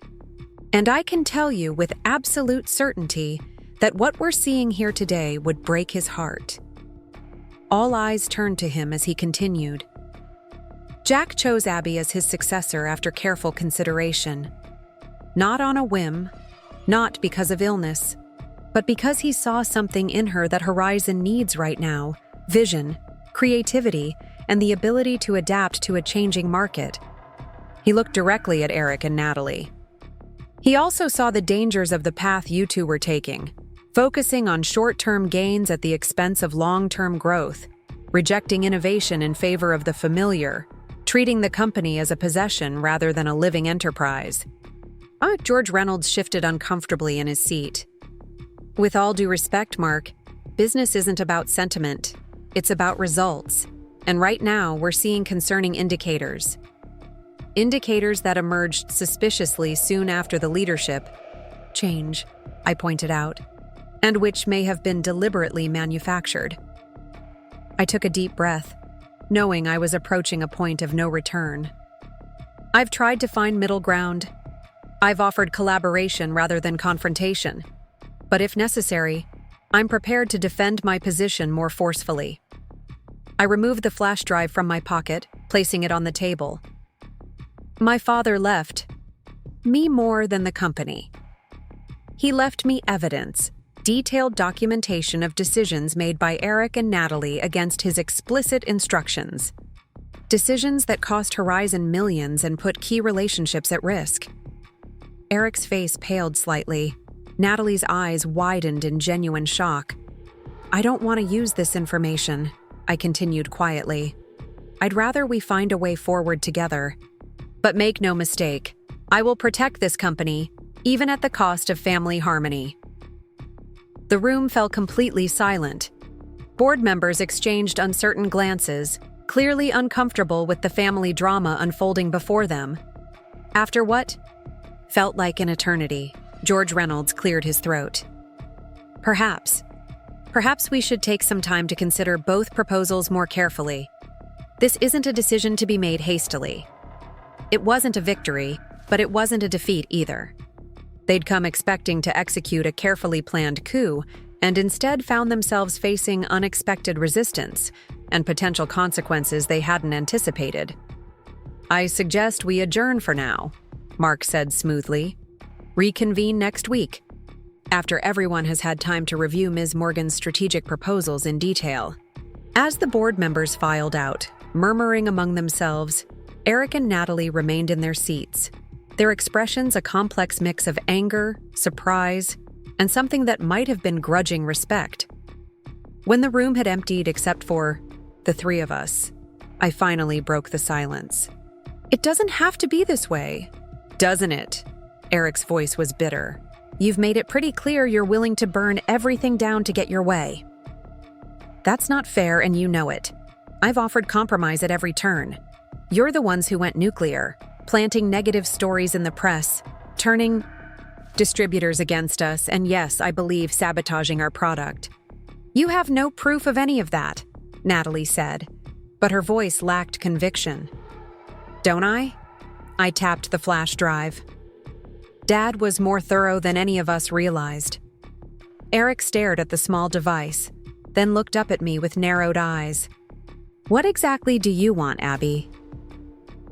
"What I've wanted from the beginning, for us to work together, for Horizon to thrive, for our family legacy to mean something more than power struggles and betrayal." "Pretty words," Natalie said dismissively, "but you're still the one with all the power." I leaned forward, meeting her gaze directly. "Power I never asked for, but which I'm now responsible for using wisely. Dad chose me for a reason, Natalie. Not because I know everything, I don't, but because he believed I could learn what I need to know while holding on to what matters most." "And what's that?" Eric asked, his tone skeptical, but something in his expression suggesting genuine curiosity, the soul of what he built, the values that made Horizon special: creativity, quality, community. The understanding that a business is more than balance sheets and production targets. For a moment, just a moment, I saw a flicker of recognition in both their faces, an acknowledgement that there might be some truth to what I was saying. "You have until the next board meeting to decide," I said, standing to leave. "We can continue fighting each other and damage everything Dad built, or we can find a way to work together, with genuine respect for what each of us brings to the table." I gathered my materials, pausing at the door to look back at them. "For what it's worth, I've never doubted your abilities, only your priorities. Think about that before you make your next move." As I walked back to my office, I felt a curious lightness despite the unresolved tension. For the first time since this battle began, I'd stood my ground not just from a position of legal authority, but from a place of genuine conviction about what was right for Horizon. Whether my siblings would recognize that, whether we could find a path forward together, those questions remained unanswered. But I'd done what Dad believed I could do. I'd defended his legacy while offering a vision for its future. The rest was up to them. The weekend after the board meeting stretched into an unusual silence. I spent Saturday at the brewery, despite there being no formal need for my presence, walking the production floor, talking with weekend staff, absorbing the rhythms and routines that made Horizon function. These were the details Eric had always managed, the operational heartbeat I needed to understand more deeply if I was going to lead effectively. Sunday, I drove out to Dad's cabin in the mountains, a small, rustic retreat where he'd spent weekends developing new recipes and contemplating major business decisions. I hadn't been there since before his illness, and stepping through the door felt like walking into a time capsule. His notebook still stacked on the desk by the window, a half-empty bottle of his favorite single malt on the shelf, a worn flannel jacket hanging by the door as if he might return any moment to claim it. I ran my fingers over his brewing journals, pages filled with meticulous notes on ingredient combinations, fermentation times, tasting observations. Dad had approached brewing with scientific precision and artistic passion in equal measure. a balance I was still trying to find in my own leadership style. "What should I do now?" I asked the empty cabin. "They're still fighting me at every turn. Maybe they always will." Only silence answered, but as I continued exploring, I found something unexpected tucked into his desk drawer, a folder labeled Abby's Eugene Plan, containing printouts of my expansion proposal with his handwritten notes in the margins. Brilliant approach. Consider accelerating timeline. Perfect blend of innovation and practicality. He had believed in my vision all along, even while my siblings dismissed it. The discovery strengthened my resolve to see it through, regardless of the challenges still ahead. Monday morning, I returned to the brewery with renewed determination, only to find the atmosphere decidedly odd. Employees were exchanging glances as I walked through the lobby. Jennifer seemed unusually tense when I arrived at my office. "Everything okay?" I asked, setting down my bag. "You have messages," she said, handing me a stack of pink slips. "A lot of messages." The top one was from our head of sales. "Distributors hearing rumors about leadership resolution. Need confirmed direction ASAP."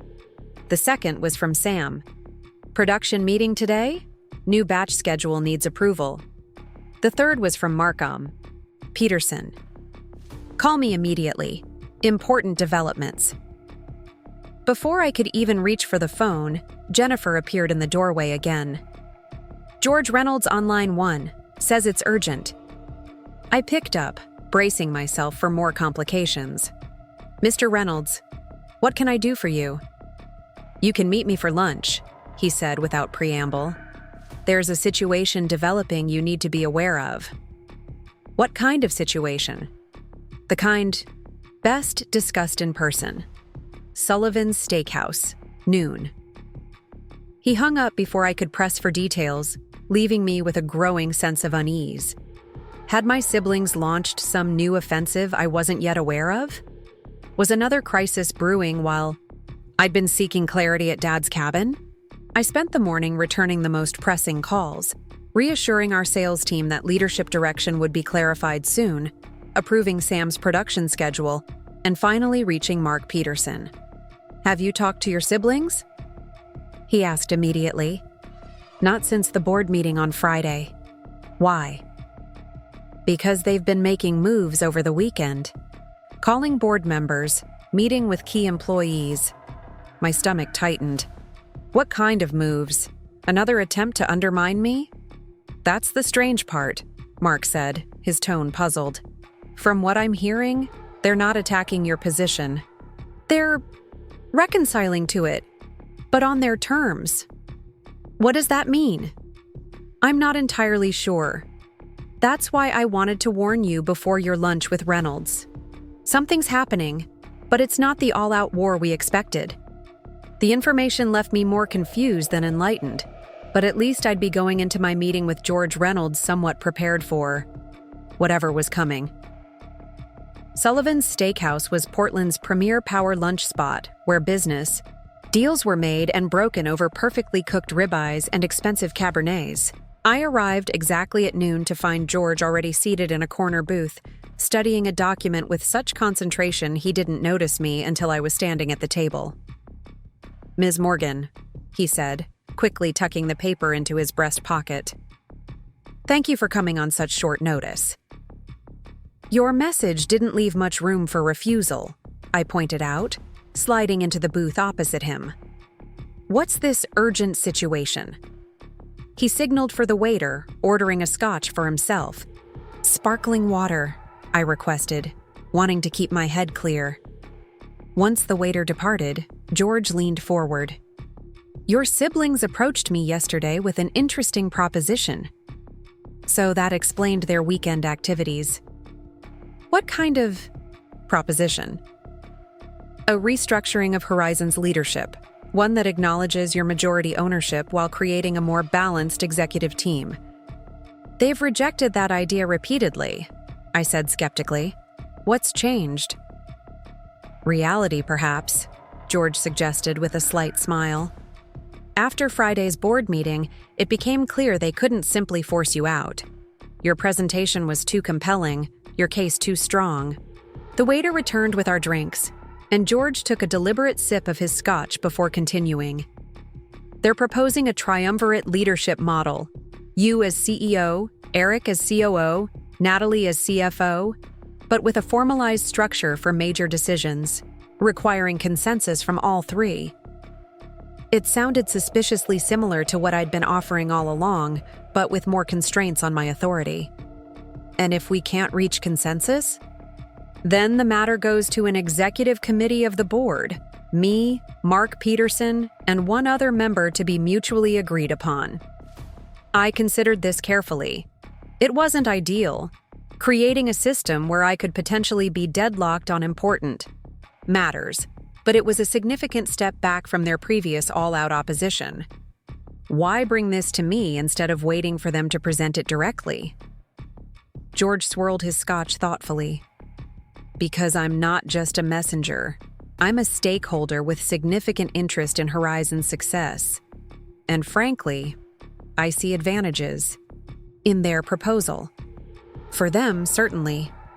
For everyone, he countered. Your creative vision balanced by Eric's operational expertise and Natalie's financial acumen.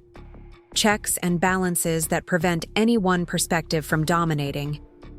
His expression grew more serious. The craft brewing industry is becoming increasingly competitive.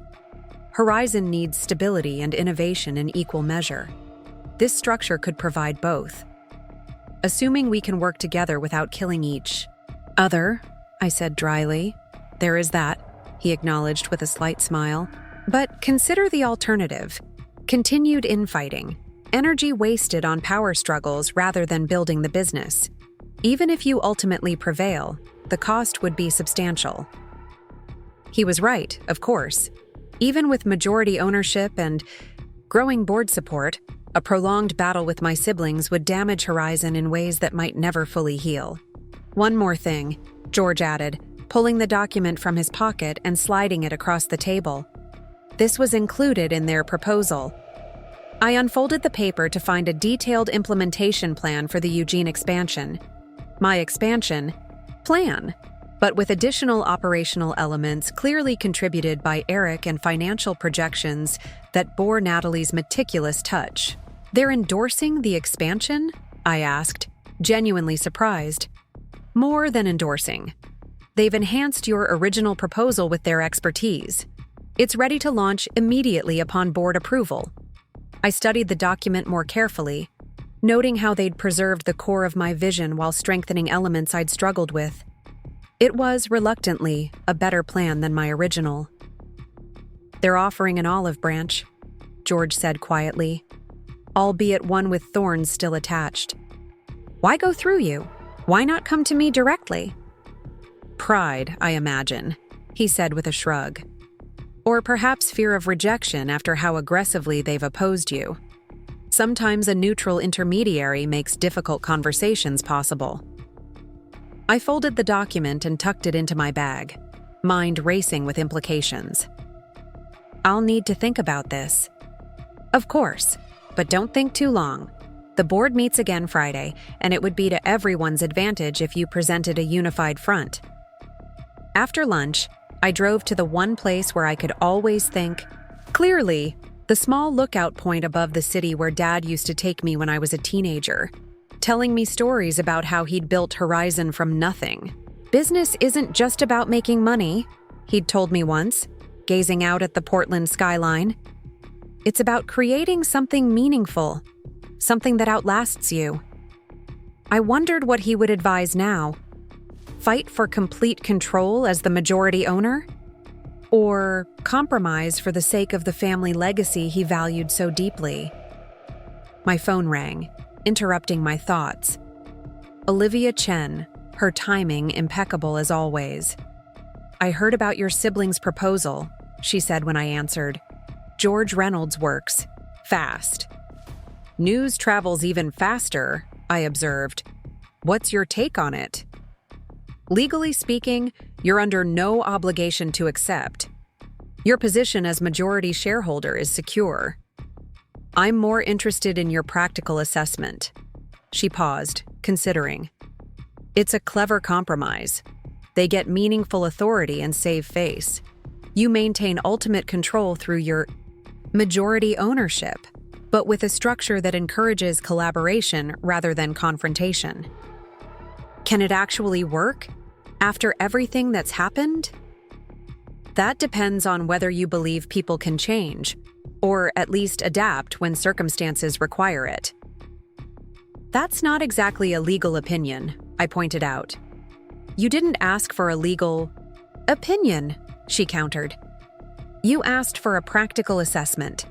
Practically speaking, continuing to fight your siblings will exhaust resources, damage morale, and potentially harm Horizon's market position, even if you win in the end."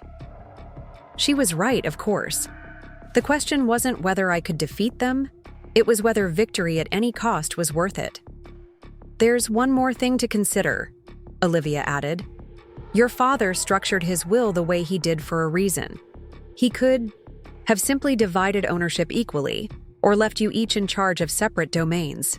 Instead, he created a situation where you had legal control but practical incentive to collaborate. You think this is what he wanted all along? For us to find a way to work together?" "I think Jack Morgan played chess while most people played checkers. He saw moves ahead that others couldn't imagine." After hanging up, I sat for a long time watching the sunset paint Portland's skyline in shades of gold and amber. Dad had always loved this view, this city, the company he'd built here. It was his legacy, not just to me, but to all his children. Maybe it was time to honor that legacy in a way he would truly appreciate. I pulled out my phone and sent a simple text to both Eric and Natalie. "My office, 8 a.m. tomorrow, just the 3 of us." Their responses came quickly. Eric with a terse, "I'll be there." Natalie with a slightly more measured, "Looking forward to it." The next morning I arrived early, arranging the conference room with 3 equal chairs around the table rather than taking my usual position at the head. It was a small gesture, but symbolism mattered in moments like this. Eric arrived first, looking surprised at the arrangement but saying nothing as he took a seat. Natalie followed minutes later, impeccably dressed as always, her expression carefully, neutral. "Thank you both for coming," I began once they were settled. "I understand you've developed a proposal for restructuring Horizon's leadership." They exchanged glances, clearly not expecting me to lead with this. "George Reynolds talked to you," Eric said, a statement rather than a question. "He did, though I'm curious why you didn't come to me directly." Natalie shifted slightly in her chair. "We weren't sure you'd be willing to listen after everything." "Everything being your attempts to undermine me, damage the company's reputation, and potentially sabotage our product?" I kept my tone even, not accusatory, simply stating facts. "You weren't exactly innocent in all this," Eric countered, though with less hostility than I'd expected. "That flash drive you threatened us with, I never actually used it," I pointed out, despite having ample justification. "No, you didn't," he acknowledged reluctantly. "That's partly why we developed the proposal." "What's the other part?" Natalie answered this time. "Reality. We've spent 2 weeks fighting for control, and all we've accomplished is putting Horizon at risk. The board is divided, employees are anxious, distributors are nervous. No one's winning." It was perhaps the most honest assessment she'd ever offered. "So your proposal is a pragmatic solution to an unwinnable situation?" "It's more than that," Eric said, leaning forward. "It's recognition that maybe, Dad wasn't completely wrong in his choice. The admission clearly cost him, his pride visibly wrestling with the concession. You've shown capabilities we didn't expect," he continued. "The way you handled the board meeting, your strategic vision for the Eugene expansion, Even how you managed the Kevin Mills situation. It's been impressive. Coming from Eric, this was the equivalent of effusive praise. I studied him carefully, looking for signs of insincerity, but finding none. We still think you need our expertise, Natalie added quickly. Your creative vision is valuable, but without operational structure and financial discipline, it's incomplete, I finished. For her. I don't disagree. That seemed to surprise them both. You don't? Eric asked skeptically. I've never claimed to know everything about running Horizon. What I've insisted on is respect for what I do bring to the table. I met each of their gazes in turn, something neither of you has shown until now. They had the grace to look uncomfortable at that truth. So, what's your response to our proposal? Natalie asked, getting to the point as she always did. I think it has merit, I said carefully. The triumvirate structure acknowledges each of our strengths. The executive committee provides a mechanism for resolving deadlocks. And the specifics of the Eugene implementation plan demonstrate that we can actually build something better together than separately. Relief flickered across their faces, quickly masked, but unmistakable. That said, I have some concerns and proposed modifications, I continued. Primarily regarding the scope of consensus requirements and the composition of the executive committee. For the next 2 hours, we negotiated details, which decisions would require unanimous agreement, which could be made within individual domains, how the executive committee would function. The conversation was intense but notably different from our previous interactions. Ideas were challenged but not dismissed. Compromises were genuinely sought rather than demanded. By mid-morning, we had the framework of an agreement that all three of us could support. It wasn't perfect from anyone's perspective, but it was workable. And more importantly, it was ours, shaped by our collective input rather than imposed by one side. There's one more thing we need to address, I said as we prepared to wrap up. Trust. Or rather, the lack of it after everything that's happened. Eric's expression tightened. What are you proposing? Group therapy? Nothing. So dramatic, I replied with a small smile. Just acknowledgement that rebuilding trust will take time and concrete actions. We can't just sign this agreement and pretend the last 2 weeks never happened. What kind of actions? Natalie asked. Transparency, for one. Complete access to all departmental information for each of us.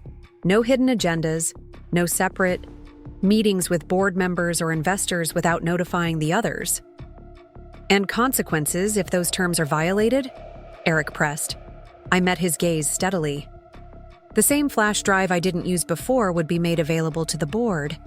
Complete transparency about everything that's happened since Dad's death. The threat was clear but proportionate. A deterrent rather than a weapon. Mutually assured destruction, Natalie observed dryly. Effective if not exactly conducive to family harmony. I'm hoping it never comes to that, I said honestly. I'd rather we find our way to actual trust through working together successfully. But in the meantime, a safety mechanism seems prudent. They exchanged another of those wordless sibling communications before Eric nodded slowly. Agreed. Transparency on all sides with consequences for violations. Then I think we have a deal, I said, extending my hand across the table. Partners? Partners, they echoed, each clasping my hand in turn. It wasn't forgiveness. Not yet. It wasn't even complete reconciliation. But it was a beginning. A foundation we could build upon if we chose to. The next 3 days were a whirlwind of activity as we prepared for Friday's board meeting. The formal agreement between us was drafted, reviewed by lawyers, 3 separate ones naturally, and finalized. We developed a joint presentation outlining our new leadership structure and immediate strategic priorities, with each of us taking sections that showcased our respective strengths.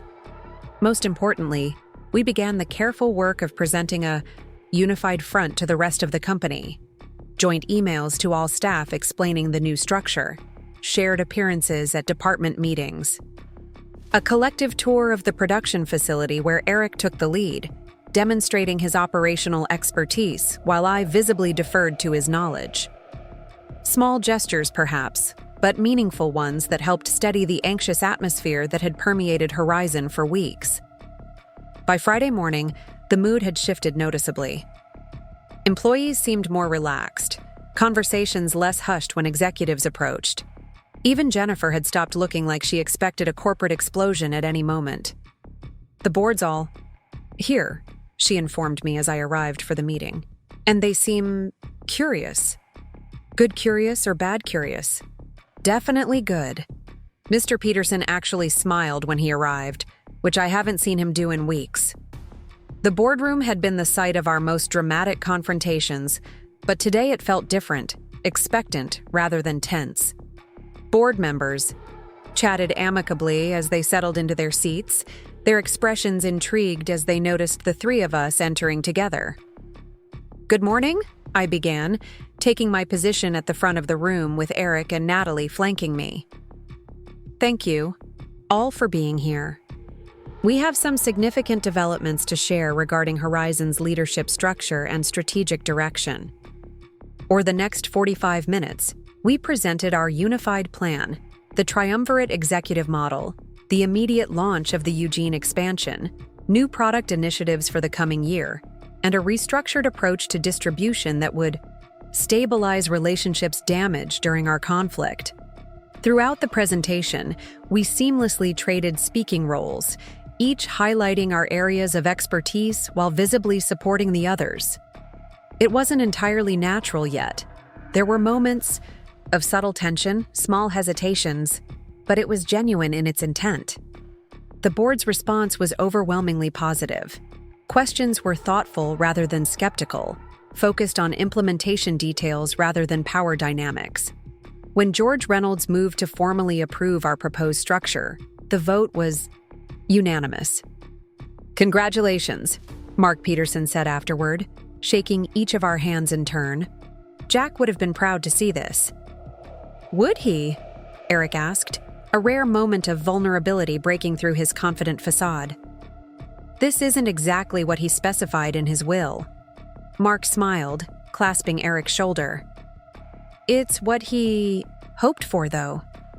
He knew this company needed all three of you, just not in the ways you originally thought." As the board members dispersed, the three of us found ourselves alone in the room, the weight of the moment settling around us.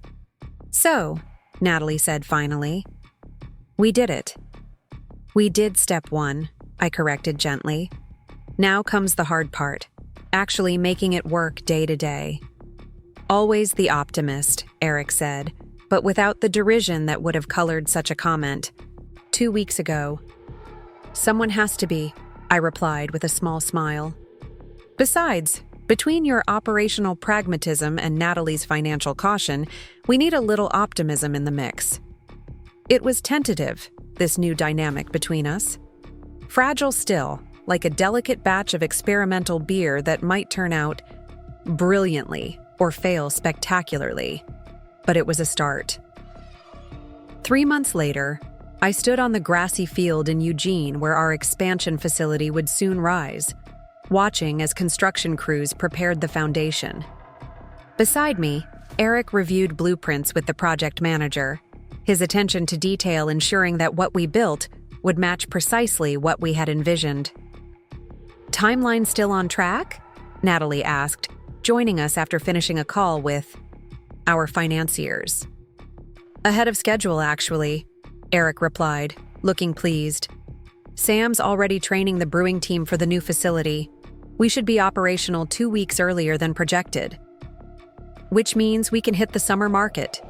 With increased production," I added, the strategic implications clear to all of us. It was a small moment, but representative of how we'd been working together these past months, each contributing our perspectives, building on each other's ideas rather than tearing them down. Not without disagreements, certainly. We still argued, regularly about everything from marketing approaches to hiring decisions to which experimental brews deserved full production runs. But the nature of those arguments had changed fundamentally. They were constructive now, focused on what was best for Horizon rather than who held the most power. The triumvirate structure had forced us to articulate our reasoning, to persuade, rather than dictate, to find common ground even when our initial positions seemed irreconcilable. "Dad would have loved seeing this," I said quietly, gazing out at what would soon become Horizon's second home. "The expansion?" Eric asked. "That, too. But I meant the three of us, here together, building something instead of fighting over it." Natalie nodded, unusual emotion crossing her typically composed features. "He always said brewing was about finding the perfect balance of elements. Too much of any one ingredient ruins the batch." "Maybe that's what he was doing with us," I suggested, "creating the balance Horizon needed for its next chapter." "By forcing us to nearly destroy each other?" Eric asked skeptically. "By forcing us to recognize what each of us brings to the table," I countered, "and how much stronger we are together than apart." He considered this, then conceded with a slight nod. "Manipulative old man." "Strategic," Natalie corrected, a rare smile softening her features. "He definitely played the long game." As we walked back toward our vehicles, I reflected on the journey of the past months. We weren't the picture-perfect family from brewery marketing materials, smiling harmoniously over shared pints. There were still moments of tension, old resentments, that occasionally flared, fundamental differences in how we viewed the business. But something new had emerged from the conflict, a genuine respect that hadn't existed before. Eric and Natalie saw me differently now, not as their little sister to be managed or dismissed, but as a leader with vision and determination. And I saw them not as obstacles to overcome, but as partners with valuable perspectives and skills. Dad had been right all along. By giving me majority ownership, he had forced a reckoning. Painful, yes, but ultimately necessary for both the family and the company to move forward. He'd trusted me not just to stand my ground, but to find a path to reconciliation when the time was right. That evening, back at the Portland brewery, I stood on what I still thought of as Dad's balcony overlooking the production floor, watching the intricate dance of brewing processes below. Craft beer was both science and art, precision and inspiration, tradition and innovation blended into perfect balance. In many ways, so was family business. My phone buzzed with a message from Eric. "Production report for Q2 attached. Numbers. Better than projected. Don't let it go to your head." I smiled, typing back, "Already planning how to spend all our extra profits on wild experimental brews. Thinking pumpkin avocado IPA?" His response came quickly. "Try it and I'll call an emergency executive committee meeting." Some battles would always continue, but now they were the right kind of battles, the ones that pushed us all to be better. Together. Up next, you've got 2 more standout stories right on your screen. If this one hit the mark, you won't want to pass these up. Just click and check them out.